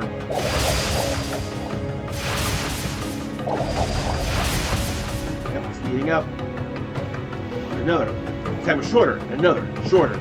Soon these assorted smaller cyclones were seemingly growing to a blighted, braided grand storm of death, with Rin trapped in its center. It didn't feel like he was being attacked by a single person. Did he make phantom copies of himself? An idea from which where the next cyclone would form can be located. The next one was ready. Even the unplanted eye wasn't going to be enough for him to deduce Kurogane's location. He was able to repel every blade that met with him, and so far, because that was growing increasingly difficult. Didn't want to use it. Now I'm not sure I have a choice. Well aware that doing so would place him in danger, Rin took his mind off the battle. He got blocking and evading attacks, dedicating the bare minimum of his focus not to sustain lethal blows, and focusing his mind inward, focusing the power they had long cultivated inside him, had feared, loathed, and rejected, Harry never relied on, desired, and nearly surrendered himself to. Harry faced with his loved ones at his side, making a true part of himself. His mind clear as day, he unleashed his full strength. Enlightened spirit unification. Viewed as Tachi with the great power surging out of him, crying out as he did so. Spinning his body forcibly around to create a bladed circle around him. The energy released by his Tachi repelled all forthcoming shuriken of ease. With them, Kurogane's phantom copies lurking in the darkness faded to nothing. With that, there you are. Charged toward Kurogane. The man was thoroughly overwhelmed by Reen's sudden counterattack, throwing him completely off balance. Nothing he could do or repel what would come next. Time to settle this. Reen's sword is touching downward, pouring all of his mind into a final single strike. Just as the two felt the battle was coming to an end. Zeroth form duality. Accompanied by a voice as beautiful as a bell, flash tearing through the sky, color so black it threatened to eclipse the moon. It effortlessly stopped Reen's weapon from reaching its target. That wasn't all. What? High-pitched metallic sound. Reen's beloved Tachi was sundered cleanly in two! This is the princess! Also taken aback by this new arrival. Heard what's happening for both our scouts. You've invited me to join the fun instead of keeping it all to yourself. Whereas as she chatted, Kurogane indicated dissatisfaction. The music of her tone betrayed her excitement. We made to see who his mysterious figure was.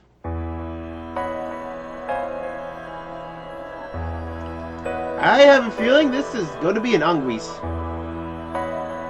Sight of her alone took his breath away. She was young, wearing a fortified suit that looked to be a marriage of classical and modern Eastern styles, long silver hair that almost appeared to glow in the pale moonlight. Her age was likely close to Reen's, perhaps a little younger. Well-defined features that still held traces of adolescence, appearing strikingly in contrast to the empty void behind her eyes. It was the air of a young noblewoman who had been sheltered from impurities all her life, such as a baleful warrior who had bathed in the blood of countless lives. She was both and either once, Reen could not understand. It was this very quality that made her all the more captivating and dangerous. In his left hand was a large black blade, black engraved blade that threatened to freeze him for daring it. A glance at it. No doubt it was what had Reen's Tachi moments ago.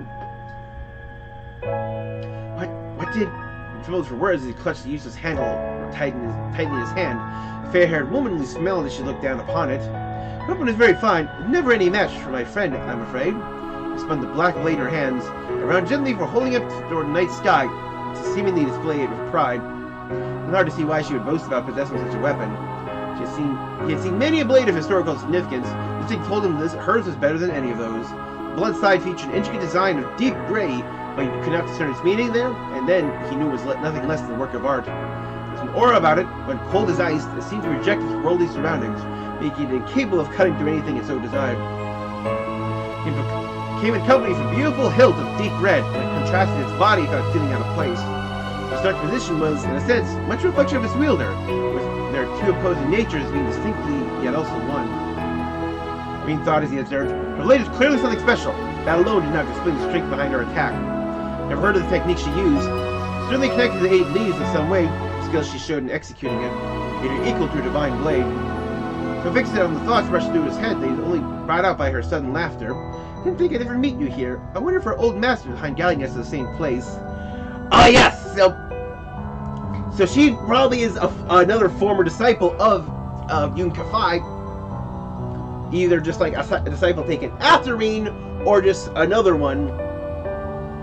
But she's definitely probably one who's probably taken the same path as like Walter did in the Taito style, and embracing the more bloodier aspects. That's why they have these. She's like the Black God One Blade style. Just a happy coincidence. Wait. And when she spoke in her familiarity with Reen gave them a history. Think you was really something.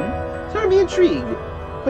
I'll put your league above more interesting than our senior practitioners. So he was right. Are you? If I could hear what he already knew, she turned away, refusing to let him finish the question. He isn't here, so why don't you run back to your family? You're gonna make the most of your vacation. Just don't let your skillful blade slip. The world will need it again one day. He spoke with certain satisfaction as she pointed down the other half of his broken blade. She left high, seemingly disappearing on the other side of the moon. He could only stare, dumbfounded, as she vanished. He couldn't even speak. Kurogane left with her.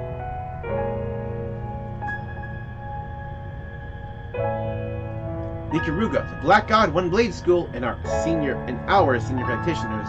Being unable to fulfill his objective, Not just that, he's left with countless new questions about the people he encountered, the mountain itself, felt there was meaning behind being guided to a specific place, how important it was, what it entailed, he did not know. And yet, the person responsible for discerning that won't be me. Looking down his broken Tashi, you're struck anew of how massive the world truly was. And you realize that, now that his master was confirmed to be elsewhere, purpose of his visits along lies nothing more than to enjoy a wonderful, ordinary vacation with his family.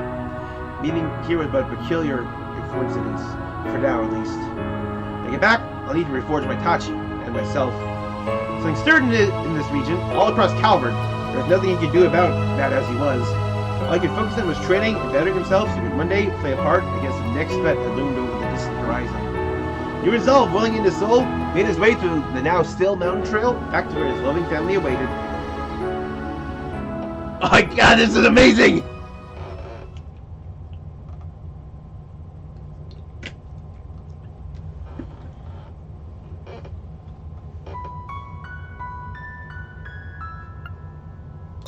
Unconventional student.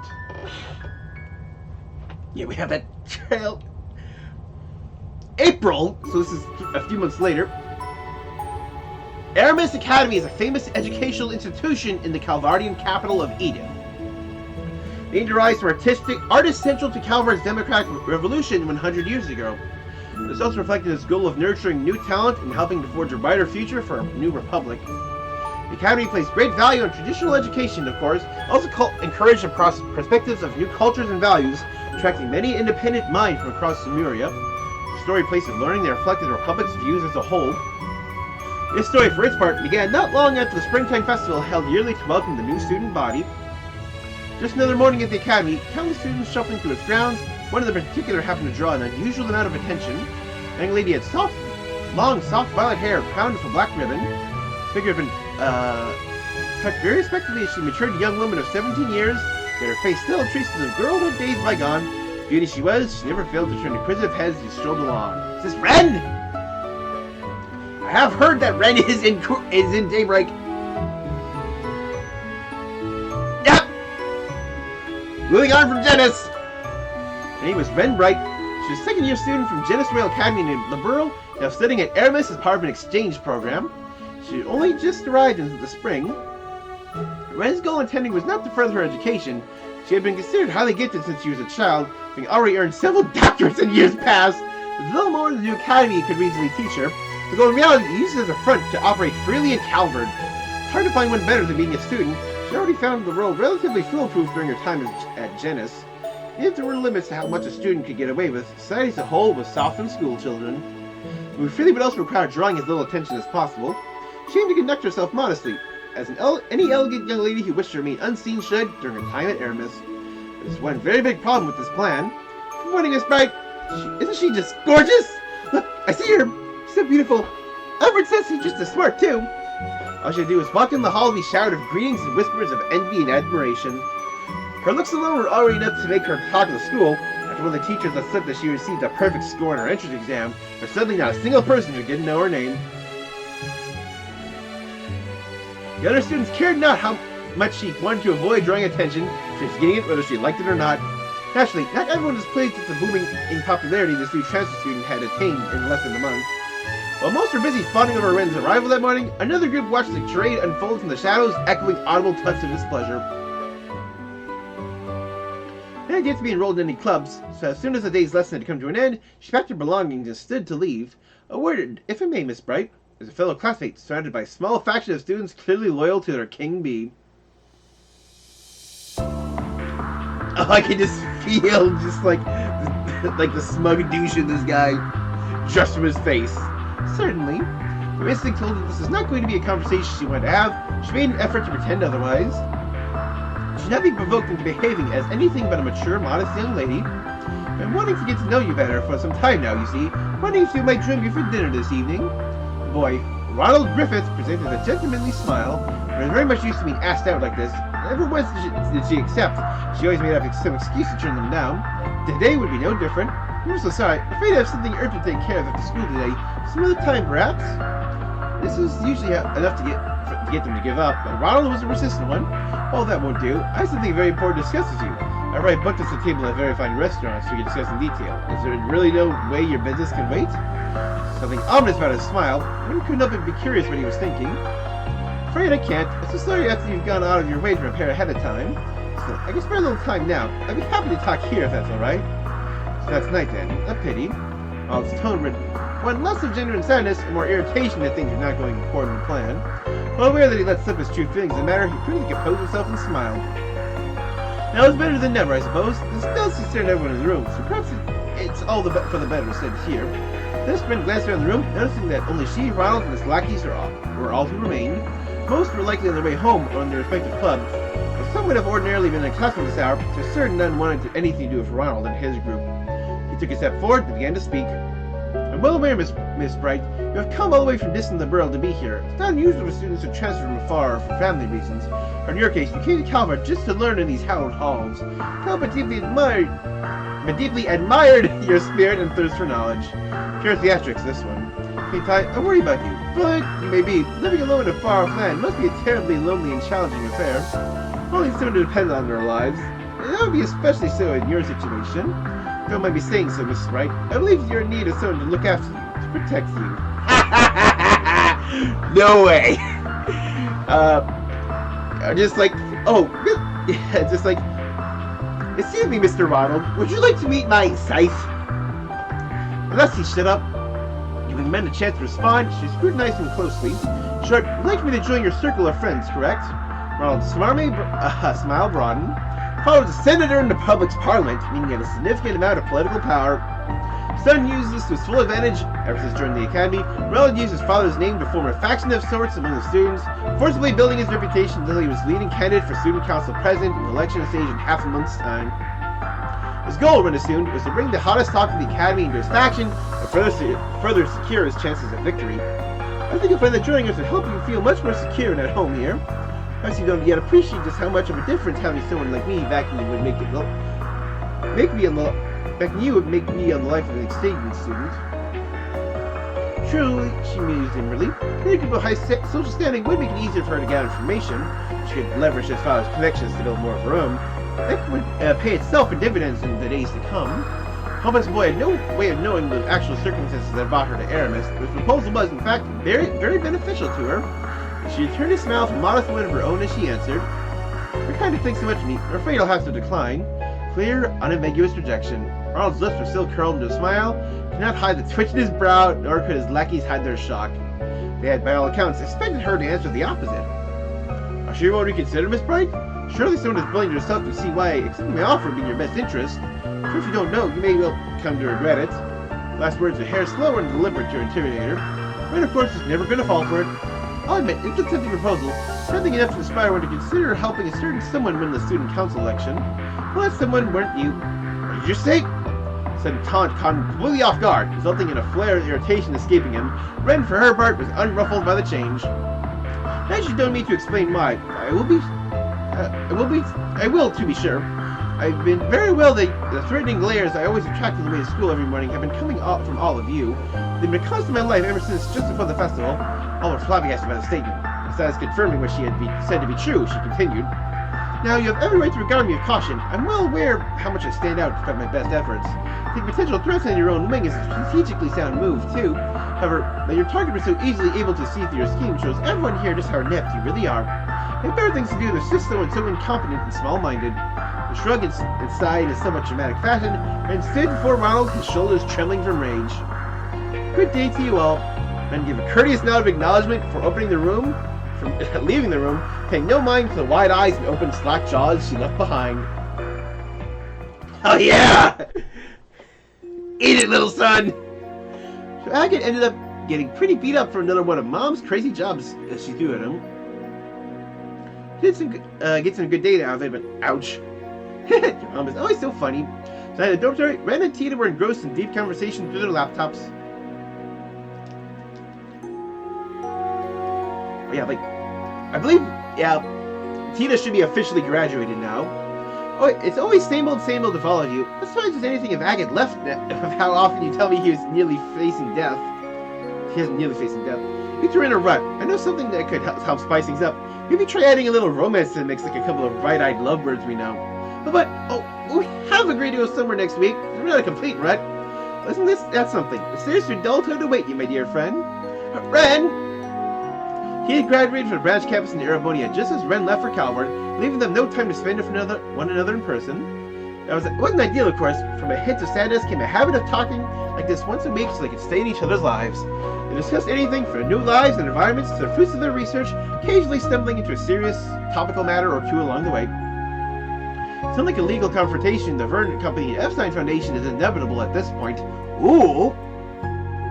I know, I can't believe this is really happening. Both frowned at their screens. Recent development concerning the Calvardian industrial giant Verne Company became a key source of concern for them of late. Yeah, another hook. Oh yeah, so you have ZCF, Reinford, Epstein. So like, I believe like the third print is currently tied to the Verne Company. So it began after Crossbell returned to normalcy after the Supreme Leader's takeover the previous year. Professor Erica Russell approached the Verne Company and proposed they join the Western Meridian Tech Union that she had been hard at work forming. To no one's surprise, they refused. Poor Erica and the rest of the engineers who developed even finished getting ready to go and make change in Verne's mind. Something happened to make the Union the least of anyone's priorities. Oh. The independent development of a new generation of ordnance and their generations long partner in the subsequent technology Epstein Foundation would not be a collaborator.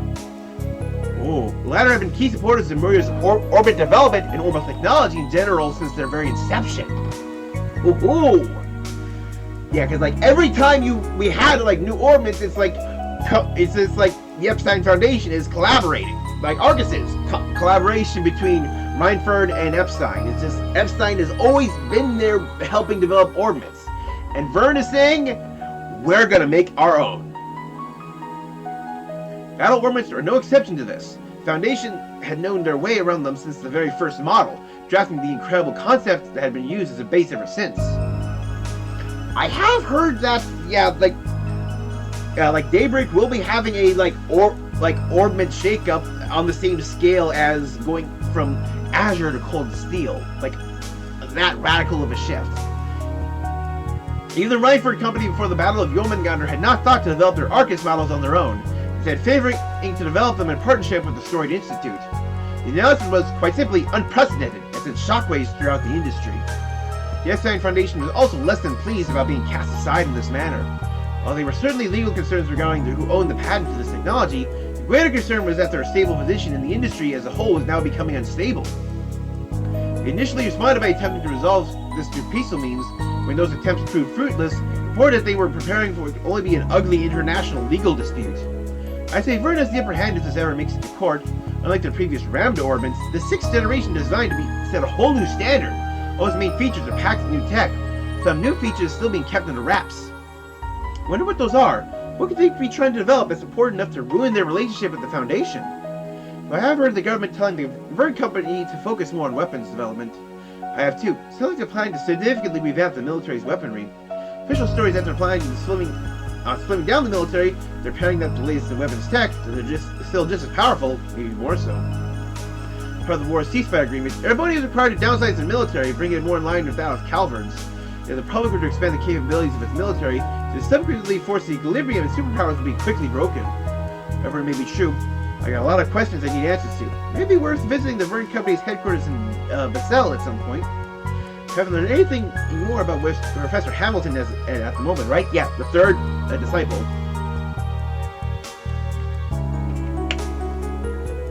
So that's whose Celebite is on the right.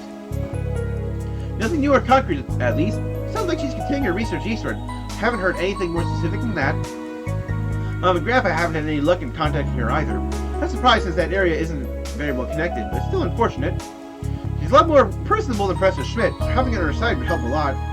She can only laugh, yeah. There's a lot of worrying stories going around now about PMCs and stuff like that. Private military companies. Makes me wonder if none of this would have been happening to you still acting as an advisor to the Verne Company. The deeper into the conversation they went, the more Tina could feel her spirits sinking. Political climate in Western Zemuria was unusually stable at the moment, with nations basking in prosperity. Now she got the feeling that this piece was built of rotting wood, and it could all come crashing down with but the slightest provocation. That's how it was in Crossbell! just like non-aggression pact had set a flood of capital in the Crossbell, and they were building and modernizing at a rapid pace. But just, it was the city of sin, a very corrupt political system, the mafia running rampant. Becoming especially true in the tech world, undergone rapid growth in recent years compared to other fields. So rapid, in fact, no base could possibly sustain a sudden weight without cracks beginning to form. Yeah, like, technology is developing too fast. Yeah, it was like, I think like that, at the, towards the end of Cold Steel 3, we're having that party. Professor Schmidt was talking how there's a second orbital revolution on the forefront. Try not to dwell too much on the worst case scenario, Tita. This piece might rest on a nice edge, but there's still plenty we can do to preserve it. That's why I'm here right now. That's also why you're working so hard too. We can find a million problems in the world if we want to, but pessimism isn't going to make them go away, right? Words filled Tita with the right amount of comfort she needed in that precise moment. Yeah, I guess you're right. Thanks, friend.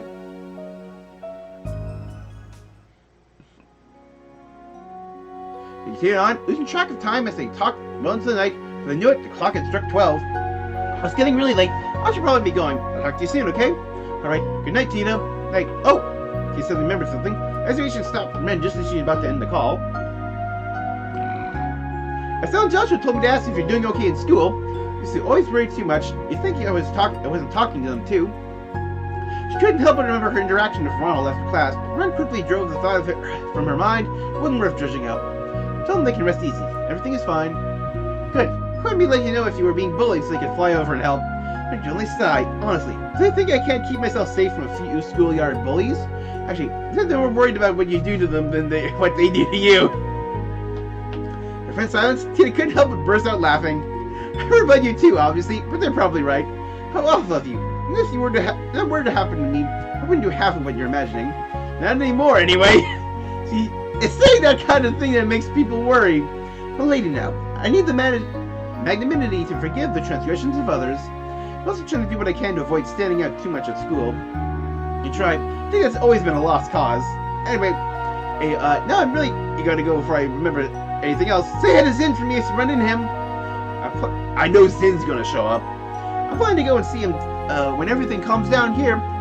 So we'll do. I've been meaning to go and see someone else I've been indebted to in the past, too. By the time the two of them had finished talking and ended the call, one day had given way to the next. Morning dawned, yet another day of school. Or just as she left her class in the main building and started lunch, which was to ascend the staircase, she felt someone suddenly draw near from behind her. Effectively, she dodged out of the way. The female student that entered her vision, she had lost her balance, her expression a mix of fear and surprise. Past the spot had been moments before, her momentum showed no signs of fading. And the south part, she's going to start tumbling down the stairs. We're quick to grab her and pull her close. She supported the girl's weight with one arm. All the graces still were taking part in the ballroom dance, saving her from falling. Several students happened to witness the event unfold, could not help but elicit gasps of admiration. Noticing the girl's eyes were still unfocused, Ben gently addressed her. "You're alright, you aren't hurt, are you?" Finally realizing the situation she was in, the girl, whose face had become quite red, quickly straightened her posture in a fluster. "Yes, I'm okay. You're in break for the next class over, aren't you? Thank you so much for helping me." "You're very welcome. I would have to caution you from losing your composure like that right next to a staircase. Do you have some really urgent business to take care of?" The girl first frowned in response, then paused to think, then answered. "Nothing I can think of. It's weird. Even though it was probably my imagination, it felt like someone to push me from behind. Honestly, no one here would do that, but he must have just bumped into someone by accident." She thanked the rescuer again before disappearing in the distance. The situation she had needed her imagination, however, lingered in Ren's mind. Had sensed something amiss, both of us would have fallen on the stairs. Could have been badly hurt. Religious coincidence? Was a deliberate action to someone who wants to hurt me. If it was the latter, I didn't have anything to support the theory, but it became a familiar sensation, spinning malicious stares, focusing on her from the shadows. It took surprisingly little time for suspicions to gain evidence. After finishing gym class next day, Ren made for the classroom and began preparing for her next lesson. As she did, she immediately noticed something was amiss. All of her textbooks had been glued shut with an excessive amount of adhesive. When she did open them, it was lost cause to get even a single page. It was an obvious attempt to harass her. Couple behind the act were equally obvious. Far from where Ren was sitting, Ronald Griffith and his two lackeys, whom she so memorably turned away 2 days prior, were snickering to themselves, their eyes mockingly focused on Ren all the while. I've been interested in hiding that they're like what they're like anymore. I'm sure at this point they want me to know who did it to intimidate me. This development also confirmed in their minds that they were responsible for trying to push her down the stairs the day before. Pitiful sight they were. Because she refused to join their group, resistance was, in their eyes, now nothing more than a hindrance to Ronald's campaign for student council president. There was nothing to either break her spirit and force her to join her, or shame her or to lower her popularity among the student body. It didn't matter that Ren had no interest in taking part in the election. Further respecting the state of her textbooks, Ren expression proved difficult to read. I think they make them usable again. Not in what little time I had left before class. Belle seemed charmed to see the start of her lesson. Ren left her textbooks out on the top of her desk, making no effort to open them throughout. The doctor, of course, less than pleased about this perceived slight against them, picking her to answer a question as an attempt to chide her poor behavior. Right, please the next paragraph aloud for us, and she recites it perfectly. All his friends let a series of pleased giggles at this. Mine's alive at the thought of a flustered Ren being told off and humiliated in front of the entire class, which despite reality played out very differently from their fantasies. But Miss Gabit Ren did exactly as she was told, reciting the selected paragraph she'd been asked to read word for word, all while her textbook remained closed. I knew it! Did you memorize the entire book? The instructor could not hide their surprise, but of course, instead of Aramis Patty, never dared to compromise in preparing for my lessons. Ren responded with such grace that she, of course, drew more sighs and coos of admiration, both for instructor and peers alike. Only Ronald and his posse who groaned with sullen expressions. Next incident came on Ren's way to school the next morning. She entered the school gates with the horror of other students and was just about to step in the building when she noticed a foul smell coming from above her. Looked upward, noticing a portion of the fencing surrounding the building's rooftop was falling directly above her. Other students noticed at the same time, letting out screams of horror and worries they could do nothing about. Get out of the way easily. I could get out of the way easily if I wanted, but the fencing is over 2 hours in length. Should escape unharmed, the other students around her would likely not. As Mister was unwilling to take, grasping the battle ornament hidden in her bag, she cried out, "Airstrike!" A sphere of wind formed in response to her incantations, flying upward at high speeds.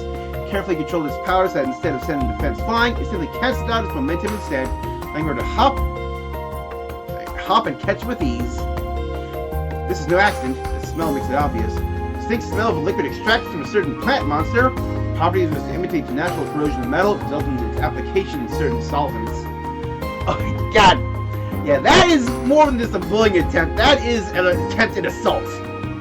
Fence falling, a deliberate action the perpetrator had been trying to disguise an accident.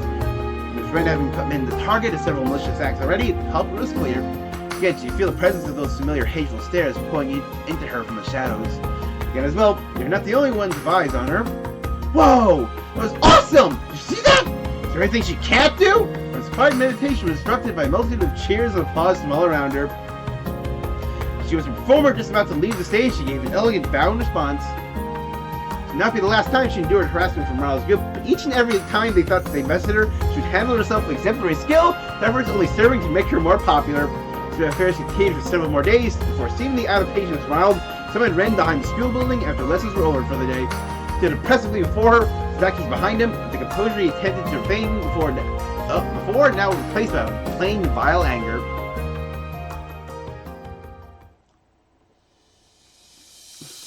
Yeah, and that smug smile on Ren's face.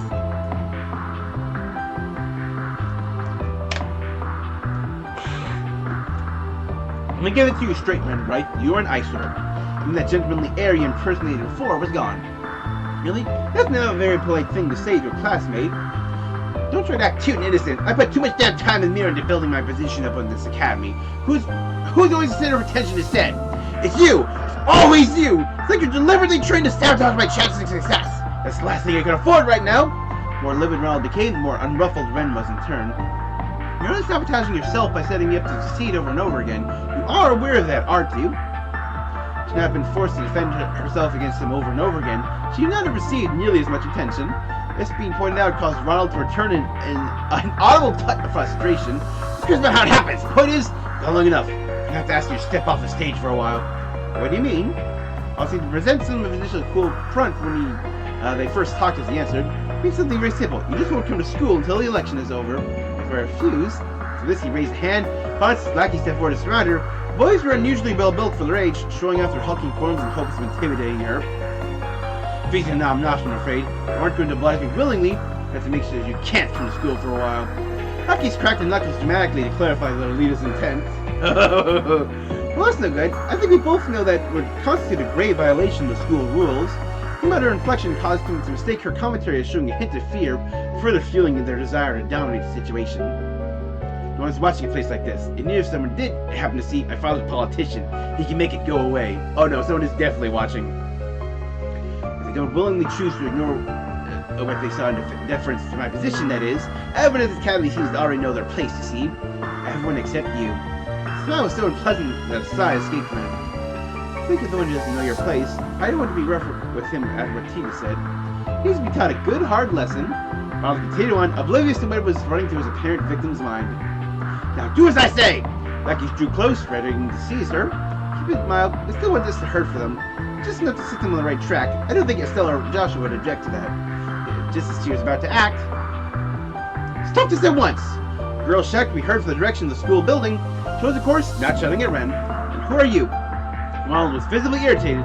When the girl appeared to be visibly nervous, she continued to stand her ground. Ah! Didn't listen in. Couldn't help but overhear what's happening here. Can't go through with this. What you're doing is wrong. The girl stepped forward until she was directly in front of Ren to protect her from the schoolyard bullies. Did so. The light revealed sleek, dazzling blonde hair that shimmered much more like sunshine above. Ren recognized her as a first-year student who lived in the dormitory next to her own. They worked close to one another, and they all exchanged polite greetings with one another as they passed each other in the hall. She always seemed like a quiet, polite, young woman of good upbringing, however, not the type whose eyes would glow with resolve as she put her well-being in the line for someone else's. Not surprised by this as was Ronald. He was less than impressed. He never fathomed that a student would dare to resist him. One thing he did sense was that her resistance was little more than a brave front. Excitement and the thought of stripping that front bare, threw a sadistic smile and addressed her. Isn't that well? Fortunate for me that I have you to show me the error of my ways. Ren can make your first year, I assume. I need to give you a lesson in just how right and wrong works in our society. Her signal, his lackey shifted to surround their new target over Ren. She began to tremble as danger closed in on her. Still, she did not move. Don't you dare! This time, it was Ren who spoke up. If you want, don't you dare touch her. What? Haha, you sure about that? But, implying on their response, Ronald was more than happy to have his win in any form. Sorry from school for a while, that's what you want, right? Then you... Periods of studying abroad has been rather tiring for me, so maybe I do need some rest. His voice is gentle in an attempt to assuage the girl's concerns. Ronald, meanwhile, made no attempt to hide the joy he felt at victory, laughing heartily with all the glee of a spoiled child. Good, no ever knows their place here. There's no reason to harm either of you now that I've gotten what I wanted. Consider yourselves lucky now that I decided to let you go. Ronald turned away and made to leave, his lackey following the suit. Good day to you, then. Next week, the school will be all mine. And he was gone. If only the girls left behind the school building. The younger of the two looked up at her senior, concern welling in her expression. I really am all right. You're very kind to worry. Ren's smile was one of genuine kindness. Ren did indeed stop coming to school, citing illness as the official reason behind her absence. Ace is giving her a chance to go do stuff. Students gathered in the Academy's auditorium several days later for the long-awaited student council election. RMS Academy as a whole placed great importance on the autonomy of its students. As such, student council exercised an unusual amount of power. Also weighed upon a massive amount of responsibility as being the sole planner for the Academy's festival, symbol and celebration of spring in the capital. This, however, also led to addition to a major status symbol even long after graduation. All this while a large number of students put their names forward to become student council president every year. Yet this year, the great majority of the most promising candidates dropped out under mysterious circumstances, leaving only Ronald and others associated with him on the ballot. Couldn't exactly boast about winning by default. Ronald and his supporters sat in the rest area, chuckling among themselves at the whole affair. House's name wasn't the only one on the ballot, none of the others had any certifiable campaigning, meaning his election was positively assured. Eventually, time came for him to give his speech. Telling one, he played the part of a respectable young gentleman, and he delivered it, speaking with that same silver tongue he inherited well from his father. Some moments he failed to hide his arrogance. No one else had prepared the speech to give. This is not the blow to his campaign that otherwise would have been. If you would turn your eyes to the screen spoke of at the back of the auditorium. Another noble feature to have in the school building, to have anywhere. It was installed several years prior for using lectures and display recreational films.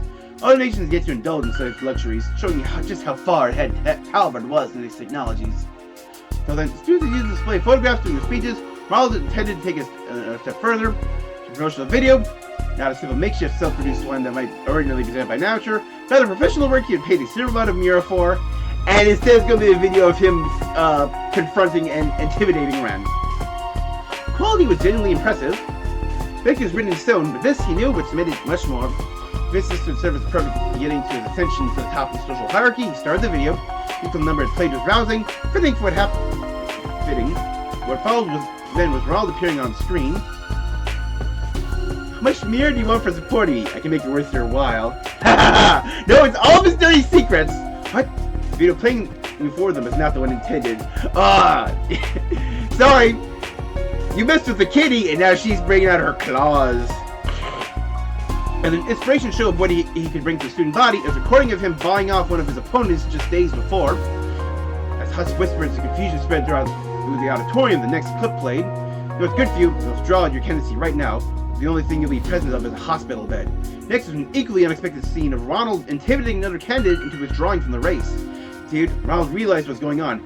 Someone out there had replaced his carefully prepared video for another. The initially hesitant whispers exploded into loud enough murmurs to raise his voice over them in an attempt to quell the situation. Still forgery! Still attempting to frame me! At that moment, as he was waiting for his cries of denial, the girl's voice resounded from the auditorium's entrance. It's all entirely genuine. The voice rang out with wonderful clarity, charming all who heard it. She ran her hand through her violet hair and flipped it back as she talked and walked slowly toward the stage.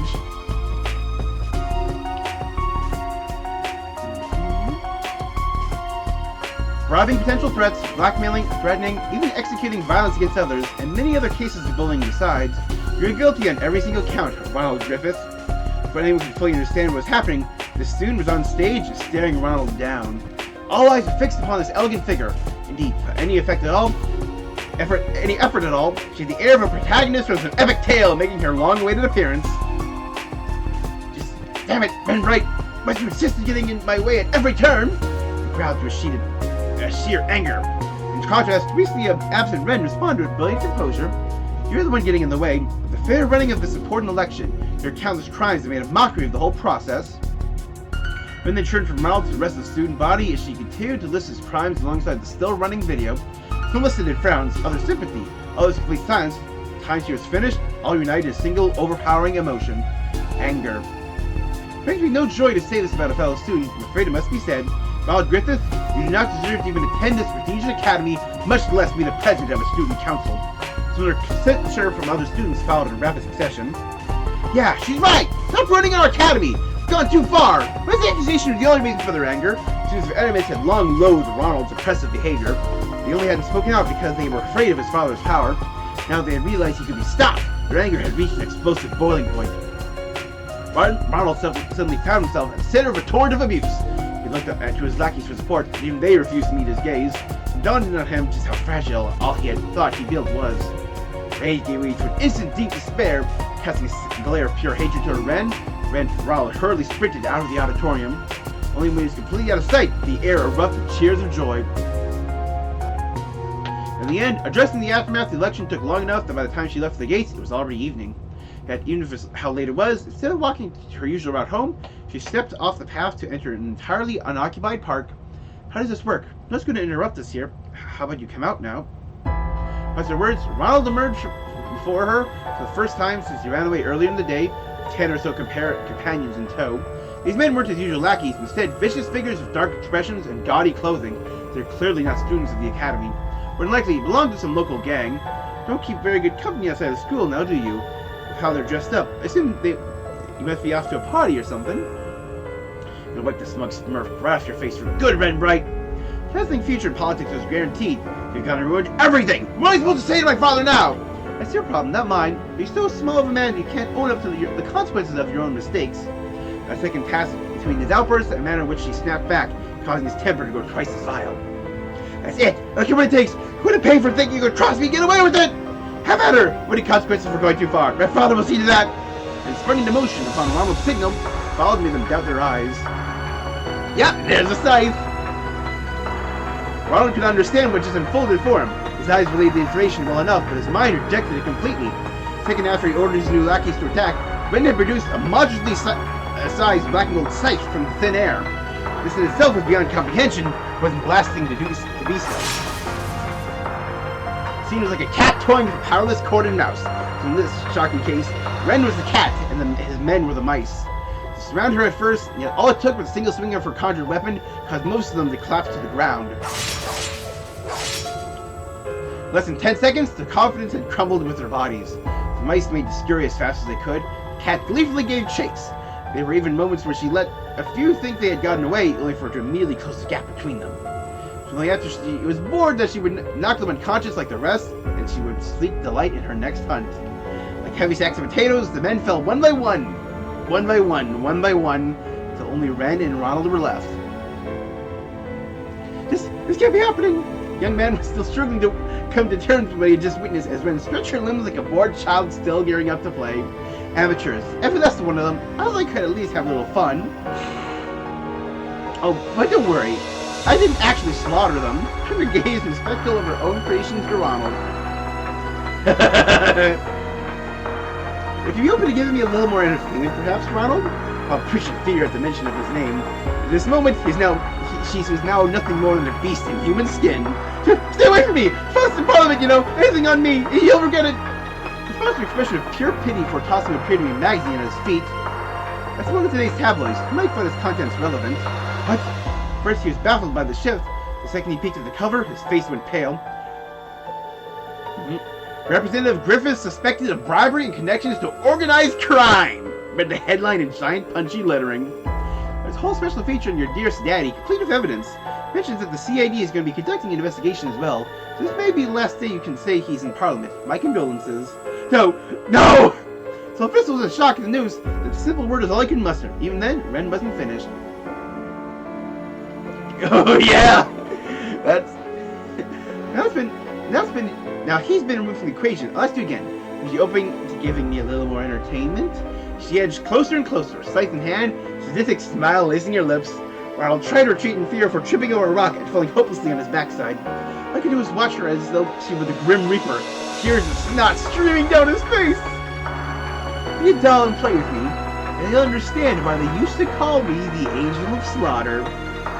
She made her scythe with her head and ready to swing it downward for realizing what she said. Oops. A grown woman shouldn't play with dolls, though, would she?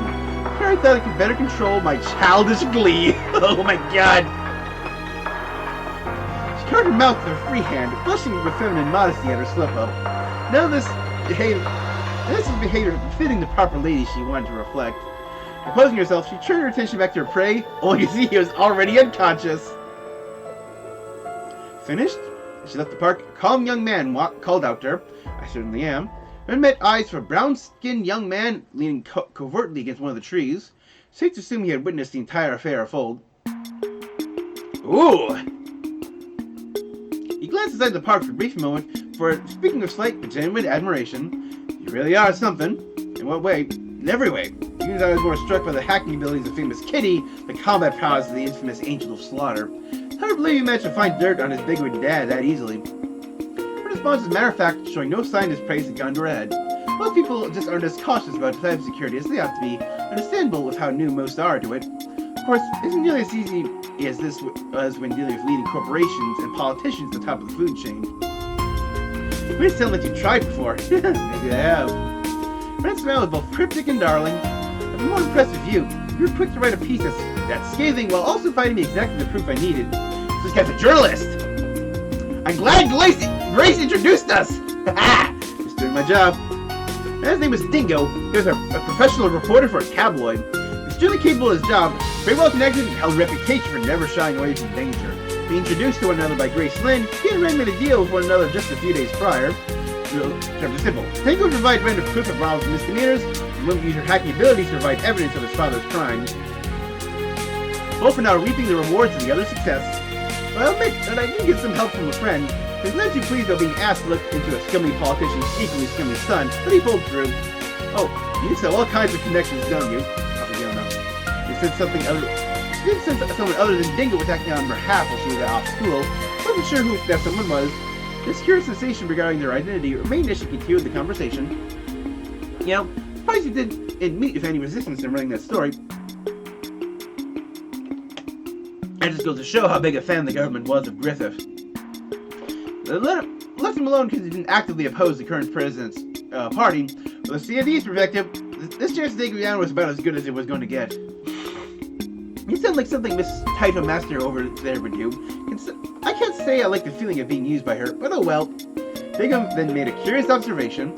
How to wonder why you went to such lengths to get rid of such a small fry like him? Did he really bother you that much? Ben glanced briefly at Ronald, still collapsed on the ground of the park before shrugging her shoulders dismissively. None the least, I didn't intend for this to go as far as it did either. I only wanted to teach him enough of lessons so he'd leave me alone, but Then the younger student who tried to save her came to mind. I think the students deserve a much better student council president than him. She then let out a titter that was most refined. Unexpected allegations led Ronald's father to resign from Parliament, and he resigned from Aramis Academy. A group of students who exerted power over the student body with his backing vanished overnight as a result, bidding peace return to the grounds for the first time in too long. However, came out from this that Ren had not expected in the least overwhelming support. Yep, she is now the president. Here's all the documents relating to next month's budget. Student Council's new president accepted the documents to the blonde-haired first year in charge of general affairs, perusing them straight away. Ronald dashed from the auditorium of the daily election. Most of those in his group who put down their name dropped out in a timely fashion. Voting still took place even then. Once all was said and done, nearly 70% of the votes cast were disqualified. So because they're all in favor of someone who never put her name on the ballot, Ren Bright. Aramis Academy is known for how little staff interfered with the many liberties they gave to students. This time, the staff was clearly concerned that dissatisfaction with Ronald was going to present dire problems in the future. Teachers then chose to directly negotiate with Ren. In the face of this firm demand, she reluctantly accepted the position of student council president. None of her duties posed a challenge to her, but by accepting it, she had completely and utterly failed her initial goal of avoiding attention. This is how Thor's Branch Campus' first student council president felt when he was elected. Even I couldn't believe it when Tina told me. Ooh. Alright. It is what it is, I suppose. Let's have to make use of it as best I can. Oh yeah, like that's just something. I don't remember there being a student council president election while we were there. There wasn't even a student council. So it had to have happened in the second year that I didn't see.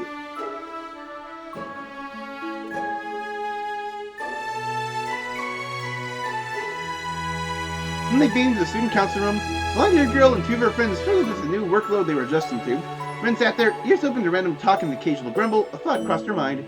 No end of real-world worries, the problems arising from rapid technological development, society's next move, the ominous winds of change blustering over Calvard. Out of those, she wanted to enjoy her simple time here while she could. I said we get this work done so we can celebrate with a tea party, Arrival of spring was now a distant memory, even if summer had yet to come. Nothing's particularly spectacular about this time, just another ordinary, beautifully bright afternoon.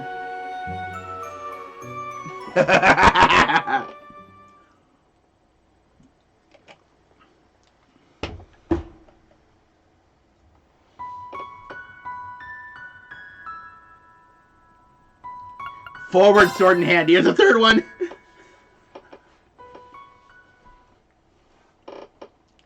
Ooh, this is actually sooner than the others. September of this year. I cannot accept. I was not one to mince words. Hulking bear of a veteran bracer. Zin Vathic could not hide his disappointment. Puffing out his bottom lip with a sigh as he stood before me. Oh yeah, Zin! I think I remember one of the facts I do know about Daybreak is that Zin has been like turning down the being given that promotion to that unofficial promotion to that extra rank of S rank bracer. But again, you gotta resign yourself to the inevitable one of these days. I've been indebted to this man, who is as capable as he was kind since my first days in the guild. Truly, I didn't wish to be a source of vexation for him. Wish alone was not enough. Neither the experience nor the skill to be worthy of A rank, so I cannot accept your recommendation. Or I guess it's A rank, not S rank. Or no, it is S rank, I think. Racers are assigned ranks based on their strengths and achievements, with A rank being the highest, on paper at least. Members are the very face of this beloved organization. As such, ranks are a metaphorical badge of honor to be worn of pride. How would I receive multiple recommendations for the most prestigious rank in 6 months? Compared to no effort in working to hone my craft in the years I joined after school, and certainly I wouldn't class myself as a doe-eyed newcomer, but to have my name among the greats of the guild? Absolutely not! After turning down my first recommendation, the second one to come from the guild's headquarters in the man. You asked me, do you have both in spades? Does something else make you lean toward a no? Since his awkward smile told me I'd been pressured by headquarters to persuade me, I folded my arms. Oh, this is not a student of his. Setting aside whether you're overestimating me or not, which I believe you are, I'd very much like not to stand out any more than I already do. Getting offers to be a model, to star in films. It's been frankly exhausting forcing me to give up. Now, what do you think would happen if I were to accept a promotion? I'll be neck deep in the same mess all over again. Okay, that makes sense. You're a 1-2 punch in the beauty and bronze department, trying to lay low is a lost cause.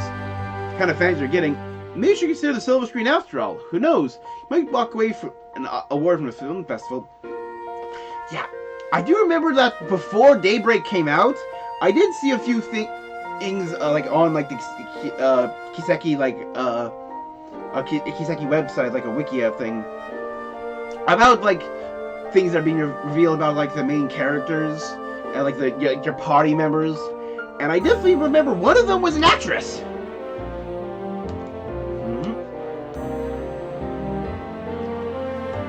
Yeah, and I do know that like film is actually a much bigger thing in Calvard than it is in other places. Zin's laugh was hardly in contrast to my unamused frown. Much I respect him, he could do with showing him a little more decorum. That's not funny. I understand being the public eye to some extent is inevitable. I accepted it, but I'm a bracer, not an entertainer.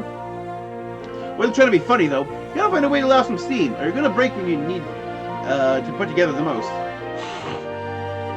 Well, we need to put together the most. Habits of workaholics like you more often than you think. I didn't think I was pushing myself as much as he implied. I couldn't deny there's a negative truth to what he said. I'm speaking so much.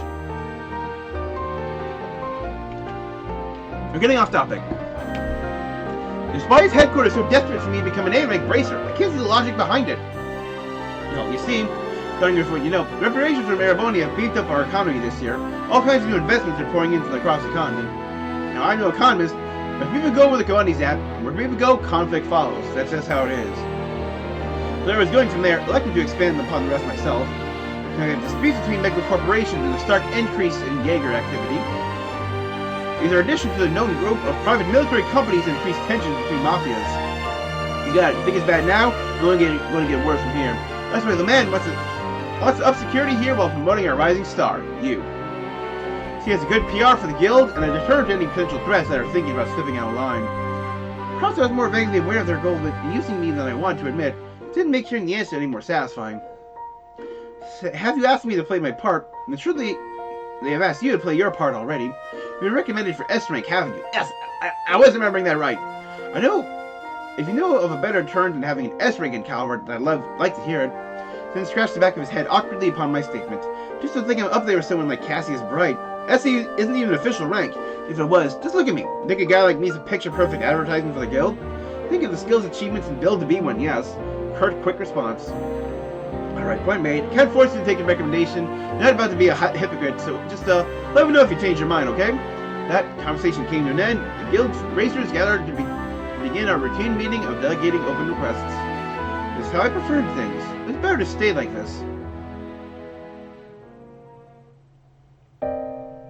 To the point when I wanted to be something more. I can no longer remember when that was. Sometime during my childhood it happened, I'm sure. I just recall realizing how small the world truly was. I prayed and longed to become someone I was not. It's around high school that I thought I became that someone. Those years were unforgettable. I'll never forget the unexpected reunion that was had there. No, the priceless treasure I had gained. I truly thought I had gotten closer to who I wanted to be. In the end, it was just wishful thinking. My hand, once held, was now empty. I was still a nobody. But I refused to stand still. I grew unrelenting in following the new path I chose for myself, ignoring my family's objections.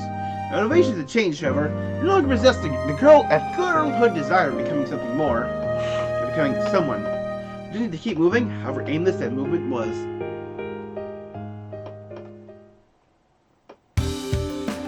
Well, aren't we looking gorgeous today? Whimsical Wink, a familiar bartender, welcomed me to his establishment. He was a tall, affable man who lived by his own rules and never hesitated to lend a helping hand to others. Reminded me much of the Crossbell City branches receptionist the few times I visited for work. The place is nearly empty today. I sit down on the counter seat farthest from the door as he approached. The usual, sweetheart.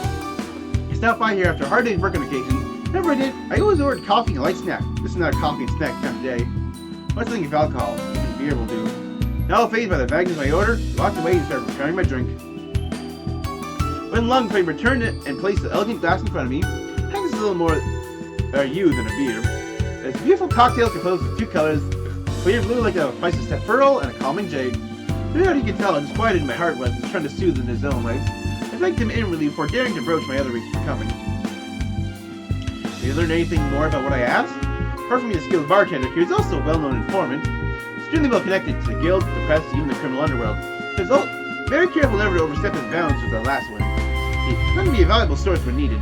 Wish you could say yes, not even Dingo has any promising leads. Still, I think you've got your eyes in the right district. It's only a matter of time before they smoke him out. Before they get smoked out, I see. The guild's investigation showed up nothing. Hoping he would better point me to the right direction. Seeing this was going to be a lot harder than I hoped for. Things will work out. Just pace yourself and keep out a little bit at a time. Also applies to that cocktail. It's a strong one, so don't drink it all at once.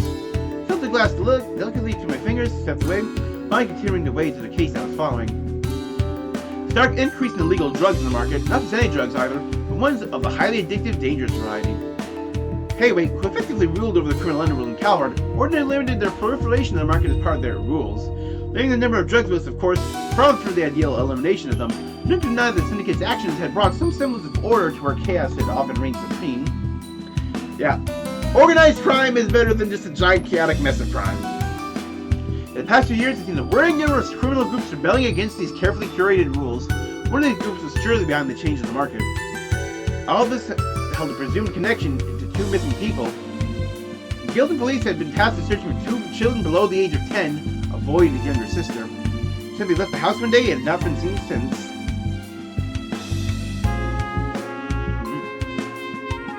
Evidence suggested they came from a perfectly ordinary family on good terms with one another.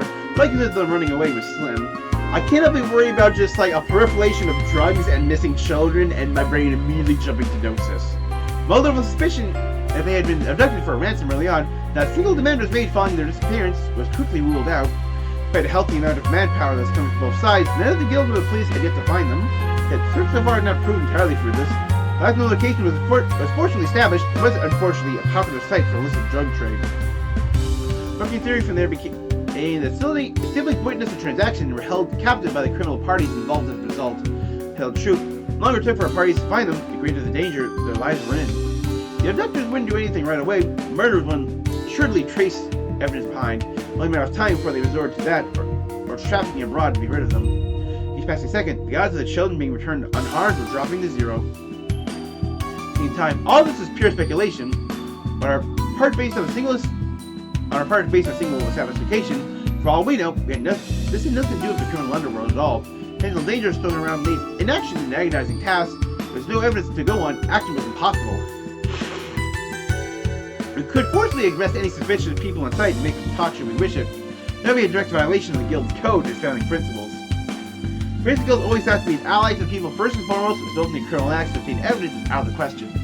Fully strict adherence to our code didn't stop us from being able to resolve so many crimes, thereby putting the people who swore to protect in danger. It was the ultimate impasse. And myself pondering this impossible dilemma, the faces had placed themselves in. A familiar face came to mind. A childhood friend of blue-tinged, unkempt hair. We lost contact with one another some years before. One day he returned to the city as suddenly as he had left it. He's now just studying a peculiar profession that scared the line of legality to a dangerous degree. Oh, I think that's a new protagonist, like Van. Because one of the things I do know about Daybreak is that Van is part of a like his job is what's known as a Spriggan, and it's basically he takes care of like the odd jobs that typically the bracers don't deal with. The kind of a profession that can easily involve himself in the affairs of many unscrupulous individuals, or so I believed. Just what that idiot think he was doing. Walked out of my life without warning, he walked back in much the same. I spent so much time searching for him, I never knew it would be an awkward one based on how he parted. And return after all that waiting, all that searching, and dive into some questionable enterprise so different from my own was almost too much to bear. He gave rise to many concerns as a bracer, and many more concerns as a friend. The one that bothered me most was, why did he come to see me? Did he have any idea how worried I was about him? How worried I am about him? Irritation building, I took a large gulp of my cocktail. The alcohol only fanned the flames of anger burning in my heart. He burned brighter and brighter still, coming in dazzling white that projected countless transient images of the past. And just as quickly as it had flared, my anger faded in an instant, playing itself a very different emotion altogether. Why did you leave me? Words slipped in my mouth without me realizing it, making me feel downright pitiful once they were said. Then you were to see me like that in this state. Still haven't moved on, I see. A familiar but unexpected voice called out to me, causing me to jump slightly from surprise. I quickly regained my composure. have a few choice words I'd like to say. Response to feigned calmness as best I could. Couldn't help but think I had more than a few choice words, really. Following up with that would aid my annoyance in a way I would rather not further. Oh, I imagine you have more than a few. But of course you would see right through me. Spectacled man sat down next to me as though our running into each other was no coincidence. Another childhood friend of both myself and the one I was lamenting over, and someone who followed a remarkably different career path from either one of us. If it's still bothering you that much, I'd just go and see him. You already have his address by now, surely. How could I have? How much time since that's passed? Moaned my response meekly. I thought I could hear the man next to me chuckle. Well, I suppose there's no need to rush things. If your line isn't at work, I'm sure your paths will cross naturally enough to do it in due time. You'd expect that kind of response. I think it sounds so romantic. As you have forgotten, I don't struggle with expressing what's in my heart the way he does. Since we're here, how about a toast? Even makes the next one non-alcoholic. As you've forgotten, I can handle my liquor just fine, thank you very much. We then spent the rest of our time reminiscing about the past. Been too long to be able to just sit and talk like this. It wasn't that he and I had become estranged. Both of our jobs made it a trying task to meet even at the best of times. By the way, I heard where you turned down becoming an Daybreak bracer again. Of course, it wouldn't escape the CID's ears. The information itself wasn't confidential. He already knew something, however unofficial it was entirely typical of him. Risk Guild focused on protecting civilians, while CID focused solely on the needs of the president in office. The groups were neither enemies nor allies, simply had very different goals where work was concerned. I knew it was my place to tell you to accept the offer, however. Pause for resuming, some becoming markedly more serious. Times we live and demand a new hero, that was just clear.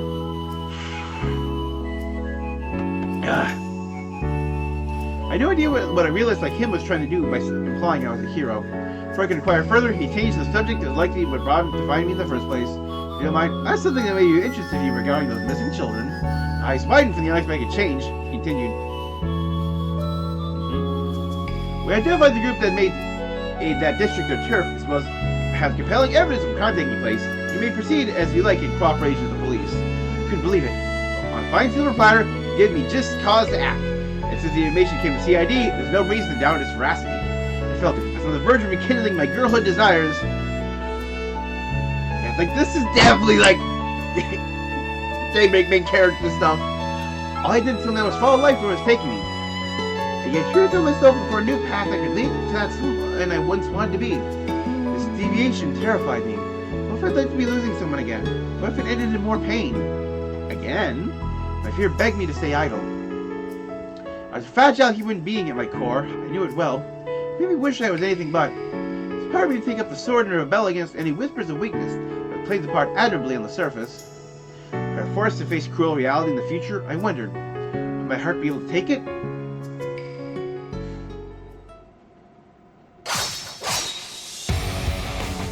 I stepped to the left, I shifted my center of gravity and unleashed a flurry of slashes against my first foe, using that momentum to thrust both myself and my blade toward my second. Two long-ranking mobsters fell to the ground.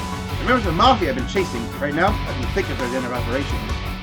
Friend gave the guild at least the excuse we need to make a more direct stance against our targets. The information was vague, however. We still had to discern their precise location on our own.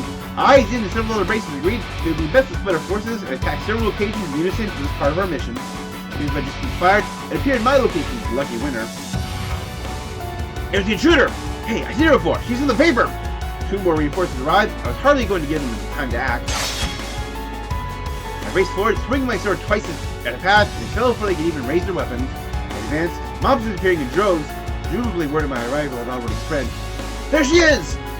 You based your words be going around about. Damn. What if the immovable's here too? Let me take a shit. One woman! We can take care of her. Yeah, immovable. That's Zin's title. Charge me the mob. At least 10 of them. More reinforcements on their way from farther inside the building. Horsemen made a few of how many they had, and their number was risky. I know the simple things you would be waiting for the other base of the show. Also I consider, since I'm waiting before the Mafia at the time to wield the children as hostages. In the two options, I concluded that whatever reduced the chances of that happening was worth the cost, we push on to films. Now! Besides, I believe they had nothing to fear from this pitiful group as they were. Were they seasoned combat veterans? They couldn't use their numerical advantage to implement complex formations and corner me. They did no such thing. The amateurs, they dared to believe they'll handle the Hayway's martial artists. Based on one of my experience, the loaded size is more of a hindrance than a help. Wouldn't be able to utilize even half the potential against me. Position myself and then appropriately, to ensure the gun-toting wielders among them were in each other's line of fire while rounding up the close-range fighters in a single spot. They had to soon have bigger words, friendly fire. Their vulnerabilities would spell my victory as I cut them down. 1 down, 2 down. Carried seconds of defeating a foe were the most advantageous. This man had fallen, as on to another before I had time to adjust my incoming blade. No pattern as to who was next by design. Two of my targets were stunning erraticism, throwing them in complete disarray as more collapsed to the ground.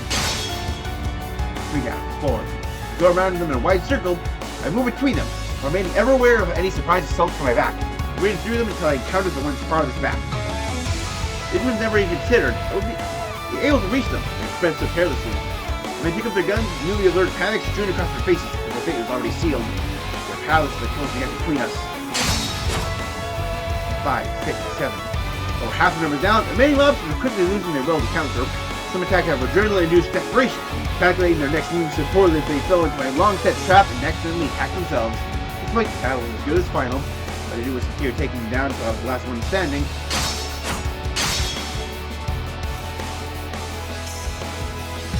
There were fellow groups I encountered on my way through the building. I was able to disable them with little effort. The path they opened up to me eventually led me to their leader. The middle-aged fellow, pacing recklessly around the unpleasantly gaudy room as I entered, with twitch and fear upon the very sight of me. Oh, why are you here? Where have I been? Kissing the floors. I answered so calmly and concisely that he balked in disbelief. But that's impossible! Went balls off to build the troop from the ground up, and you're seeing a girl like you tore it all down just like that! I knew his crude language drew closer, thrust my sword till it sat square, sat just between his eyes, and let us squeal. Oh no, alright, girl, I'm a bracer. Don't worry, I didn't kill. He's only been knocked out or restrained. You'll see them again soon, in prison. That dark and glaring direction, as kept my sword wandered toward his, downward to his neck. That's a question for you, and to answer them. I nodded emphatically, his whole body trembling with fear. 2 children, a boy and a girl, and 10 years old. Disappeared last month. The people abducted them, didn't they? He nodded. Anyway, so where are they? What did you do to them? They're in the room for the sight. They're alive! That's a brief sigh of relief. His fundamental objective in coming here could be fulfilled. Next, we need to ask him about his group. You all seem far too weak to be charged of this distant city. Coming across your account book, everything fell into place. You're working on behalf of someone else, aren't you? So unsure if I responded, they felt completely silent, and alone gave me my answer. Who did that? Tell me, is it A?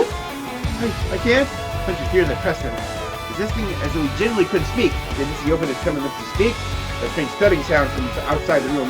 Kept away from the man, the sword still firmly in hand. Crunching, squelching, splattering! Were sounds. It was more audible than the first. I didn't know what to make of them. They made me feel instinctive revulsion as they dragged on. Accompanied by faint groans, as they did, they faded just as soon as the sounds themselves. Being on guard, I stepped out into the hallway, ready to be attacked from any angle at any moment. The sight that greeted me defied all imagination. Monsters I fought through mere minutes before, now nothing more than distorted, mutilated piles of flesh and bone. There's 1 or 2. Every single one of them, without exception, had reduced to bloody mounds. Never felt their heads, others had their organs stripped from their abdomens, and those with their skulls caved in and leaking pulverized brain matter, ones with their hearts pulled and squeezed. Each corpse was different, each corpse was unbearable to look at. Playing the hallway at traverse with all due speed and covered in a sticky, slimy red. This is the kind of stuff you can only have in the dialogue in this kind of game. But who would have done something like this? Just so awful, my free hand, now clenched, shook from disgust.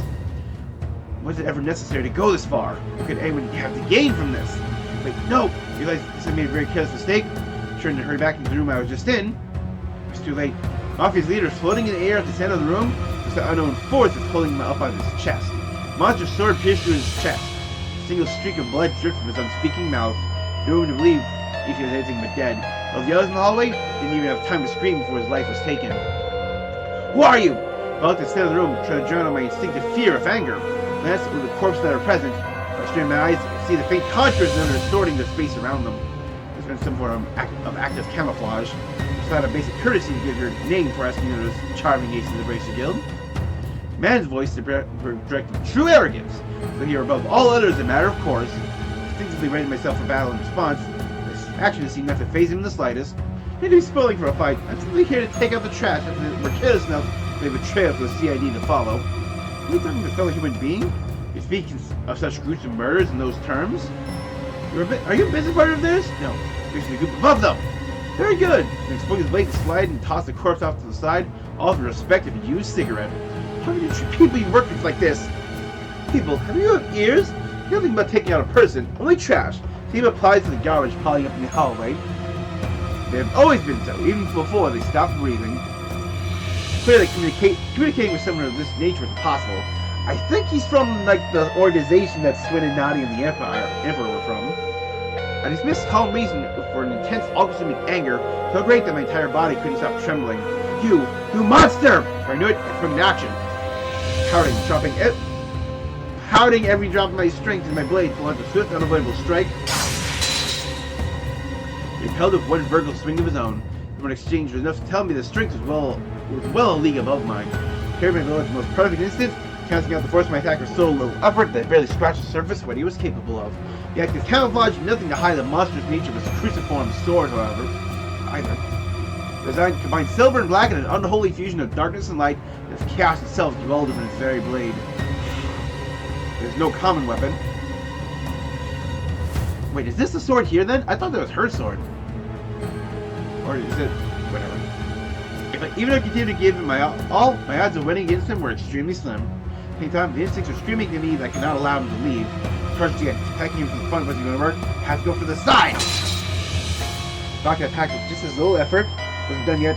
Few stopped moving, slashing a third time, even more speed than the first two.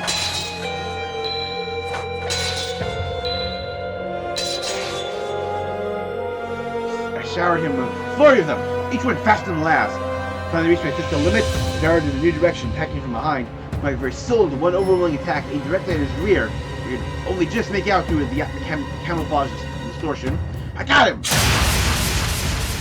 For a second, I became sure that victory was in my grasp. The transformed blade carved a great arc through the air, a ferocious spinning slash. To be able to instantly defend myself against the blow, forced me to send me flying backward. Fortunate enough not to have sustained a direct hit, but I shook from not being able to fully cancel out its massive weight. So I threw myself back to my feet and glared at his form. Between us was night and day. It felt as though he could manipulate the very flow of battle, much like a master of martial arts who understood the true nature of all things. I paid no mind to my pitiful attempt at bravado and gave a short laugh before speaking. President, no more of a fight than the rumors that led me to leave. What's your goal? What should I do with all your strength? He didn't reject or ignore me. I'm taking back what he paused for a sincere moment of thought before answering. Interesting question. I suppose to instill fear. Fear? I almost out of my ears. Fear's at the heart of all we know. Domination and servitude, order, harmony, production, all that exists because of fear. That's why you can instill fear in its purest form, much like the retributive Calvard that did in Crossbell half a year ago. It's a pity that it fell. Such pleasure in his words that made it easy to imagine the expression on his veiled face. As insane as what he was saying sounded to me, I knew he meant every word of it. You really are a monster. See your first attempts to stop me. You'll understand what I mean in due time. He lowered his blade. Pardon again for assisting in my house cleaning efforts. I will let you and those children go. Keep the far too pristine blade sharp for our next meeting, Bracer. That, time to leave. Oh yeah, that's definitely setting up a boss fight. Just extended my hand, the ground below him emitted a bright glow. By the time that glow had faded, he was gone. Teleportation! He had likely used the same teleportation spell that certain other criminal organizations were known to rely on. Oh, now is this in general criminal organizations? His departure also released all the strength I had left in me. Not from relief, but from the exact opposite. So overwhelmed frustration that I let him leave, so afraid that it might go on to do couldn't stop him, I lost the strength to even stand. Of course, this is just who I've always been. I haven't changed one bit since the day you left me. It's the same powerless girl I was back then. My work here wasn't finished yet. I walked to the next room. I opened the door and was greeted by what appeared to be an old storage space. There across the hall, I found I was searching for. I found her sister Pear crouched against the wall, while he trembling on the floor as his sister stood close by. It's okay. I'm here to help you. I kept my tone as gentle and reassuring as I was able. The girl smiled, while her brother continued to hide his face. Slowly walked toward them. He told him not to make any sudden movements as I did, but I shook his head vigorously. His whole body trembled more the closer I got, as they were telling me to stay away. The answer for that man flashed in my mind. Fear is at the heart of all we know. Poor children are very much in fear's clutches. How gradually I was in closing the distance between myself and the boy, trying best not to provoke him. His body language showed he continued to reject me. Out of an arm's length to one another, his shaking grew more violent, and though he opened his mouth to speak, his voice refused to come out. It's all right. I smiled the most comforting smile. After that, I reached up behind me and grasped the blade of the knife that was being thrust toward me. Turned swiftly, my fingers never let go, found the one gripping the hilt to be none other than the sister. She tiptoed around my back while I was kneeling to meet her brother and tried to stab me from behind. She was a bit startled by my halting her attack. Otherwise, she stared blankly forward, emotion on her face nowhere to be seen. Pussy was right about fear. It controls everything we do. It must have been through something terrifying if it made you resort to this. But they were now conditioned by fear to attack anyone who came to their rescue. Paid no mind to the blood from my bare hand slowly dripping to the floor. Cut from the knife was nothing compared to everything else in the moment. First priority instead was to reassure the girl that I meant no harm. But humans are capable of more than giving into that fear. You can fight it. With courage. You can fight it. Brother was doing that just right. Doing just that now. Being gripped by fear, but he still fought his hardest through his actions to alert me of the danger his sister posed. If it took all he had, it would keep me safe and keep her from committing an irreversible, regrettable act. Thanks to him that I noticed as she was trying to do. I don't have to be afraid anymore. I've embraced her. I'll keep you safe. I took the girl into my arms. You embrace her? Even her voice is devoid of emotion. That's right. I'm here to help you. Oh, have you seen the magazine before? Something Blade, I think? Right, making it a little embarrassing. I hope you've remembered it. Wait, as long as you're here, you know I'm here to keep you out of harm's way. Oh, I think I know what's about to happen. I remember, there was a title, that, apparently people were complaining about its localization. Because apparently, like, when this game came out and, like, an unofficial translation was made, the fan name of this title was apparently, people thought it was better than the one that's officially given now. Take my grip around her as if to stop anything more from hurting her and surround her heart with my warmth. Everything will be okay, I promise. I noticed her eyes twitch just slightly. For long, her eyes were filled with tears. Soon began to sniffle. First a small one here and there, until they gradually grew more pronounced, eventually turning into uncontrollable sobs. She had finally been liberated from her fear. As for me, I had stayed my course. I was too afraid to deviate from my current path. Still, I had chosen this path with pride in my heart. I didn't think it right to turn my back on it now. I wasn't going to let it be an aimless journey from now on either. So, another day in the evening branch of Calvard's Guild. The Mafia is trying to copy what the other organization was fast and managed to pull off. Just in the recent case of Zin. Something that had indeed been abducted because they witnessed an illegal transaction. Mafia involved then thought to mimic a group of assassins over raising children with the intent of turning them into professional builders. Attempts to think to be proved as unsuccessful as their attempts to remain covert in selling drugs. CDE found them, however they were working to purge them. Hell of a way to go. If they're incompetent, maybe they wouldn't have been purged at all. Nobody stood up about it.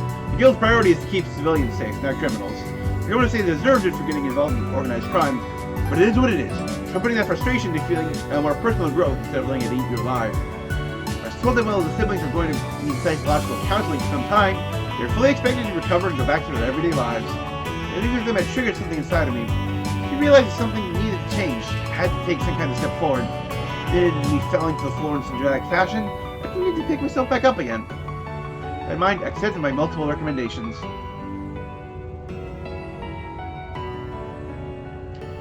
Time seems to be living to demand a new hero. Doing so made me think of what my childhood friend said to me. I didn't believe I had what it took to be a hero. Be just a brief one, unable to give the people hope and banish the darkness ahead. That was a reason enough to keep going.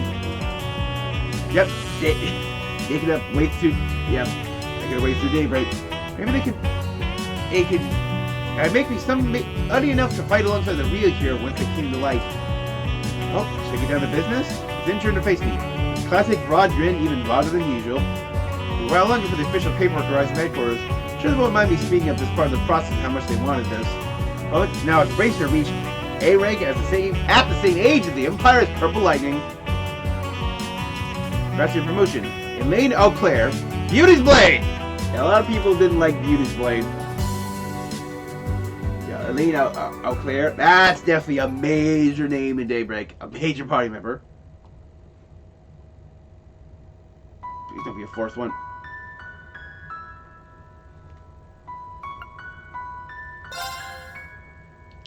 Yep, and the Grandmaster holding the threads. Suspension of causality recording engine activity confirmed. Force connection to Astral Link severed.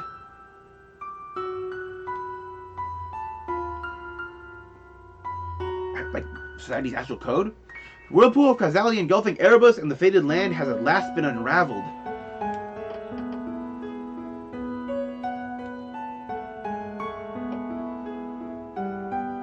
So the bell ringing in the end of days has yet to be silenced.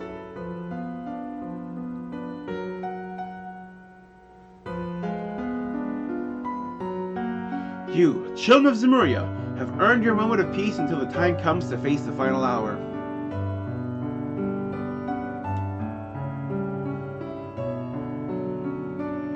Till you, with hope and fear in your hearts, must walk new trails.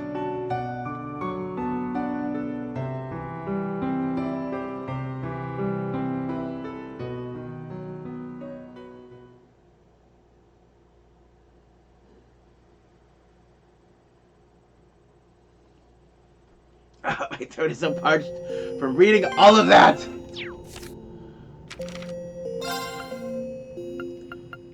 It's like Connecting to Reverie the extra Garden ones database. aren't there, but oh my god, that was so much Daybreak set up there. I think we got like lots of looks at several prominent new characters. Just yeah, cause like we see what Ren's doing over there, and we're learning about just like the Vern Company is creating a new orbit out without the Epstein Foundation. That's definitely what we'll be using over there. That'll definitely be replacing the Arcus. And then just like Dingo's probably going to be a major important character, not a party member. Just like Ilian Auclair, she's definitely going to be a major character, especially since he seems to have mistaken feelings to like a certain someone who I'm definitely getting indications is Van, the main character. And then you have like Reen's encounter with that swordsman who has connections to the 8 Leaves, 1 Blade school. And I'm also thinking, like, is she part of Ouroboros or something? It's just like so much. I'm so glad Daybreak is coming so soon. It's good to be a Trails fan. Yeah, I'm really glad I just pushed forward with speed, because this took so long to read all of those. No voice acting, and it was all stills. Very cool art, especially in Reen's story, but I'll have to get these rewards on my own, even though just like Bright Side and Memories to Glow are ones I'm really looking forward to.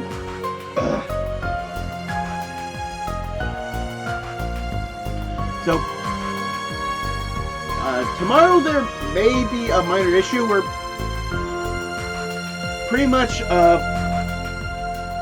as you can see by this little red thing on it, I've been trying to put homebrew on my old Switch, and which is the one I have. Well, I can just pull it out to show. Yeah, like Ring Fit in, so I don't have to worry about just constantly pulling it in and out of just like my main Switch. But moving stuff over, I apparently screwed something up with my SD card. Well, I have everything safely backed up. Basically, just like when I put my SD card in my computer, it can't read it.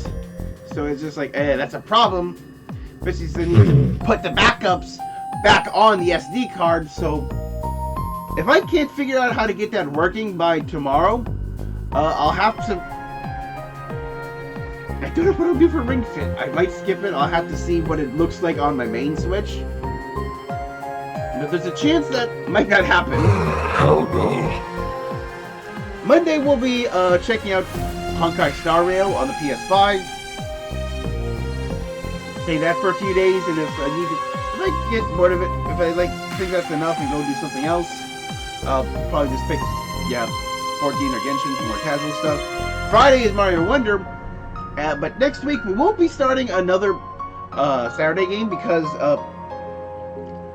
I definitely it seems I'll be taking another trip with my family up to my grandpa's farm to help out with stuff up there. So it seems very likely that Saturday and maybe even Sunday nothing might happen. I'll definitely have more concrete answers by the end of the week.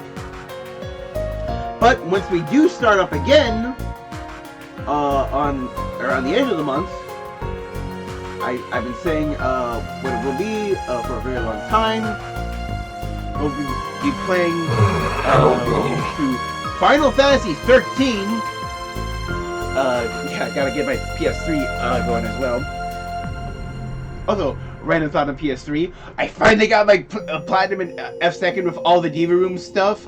It's so long to just get all the requests to get the damn cuckoo clock. But that's just enough me rambling on about other stuff. We're already like 10 minutes over time. Thank you everybody so much for tuning in for the true finale of Trails into Reverie.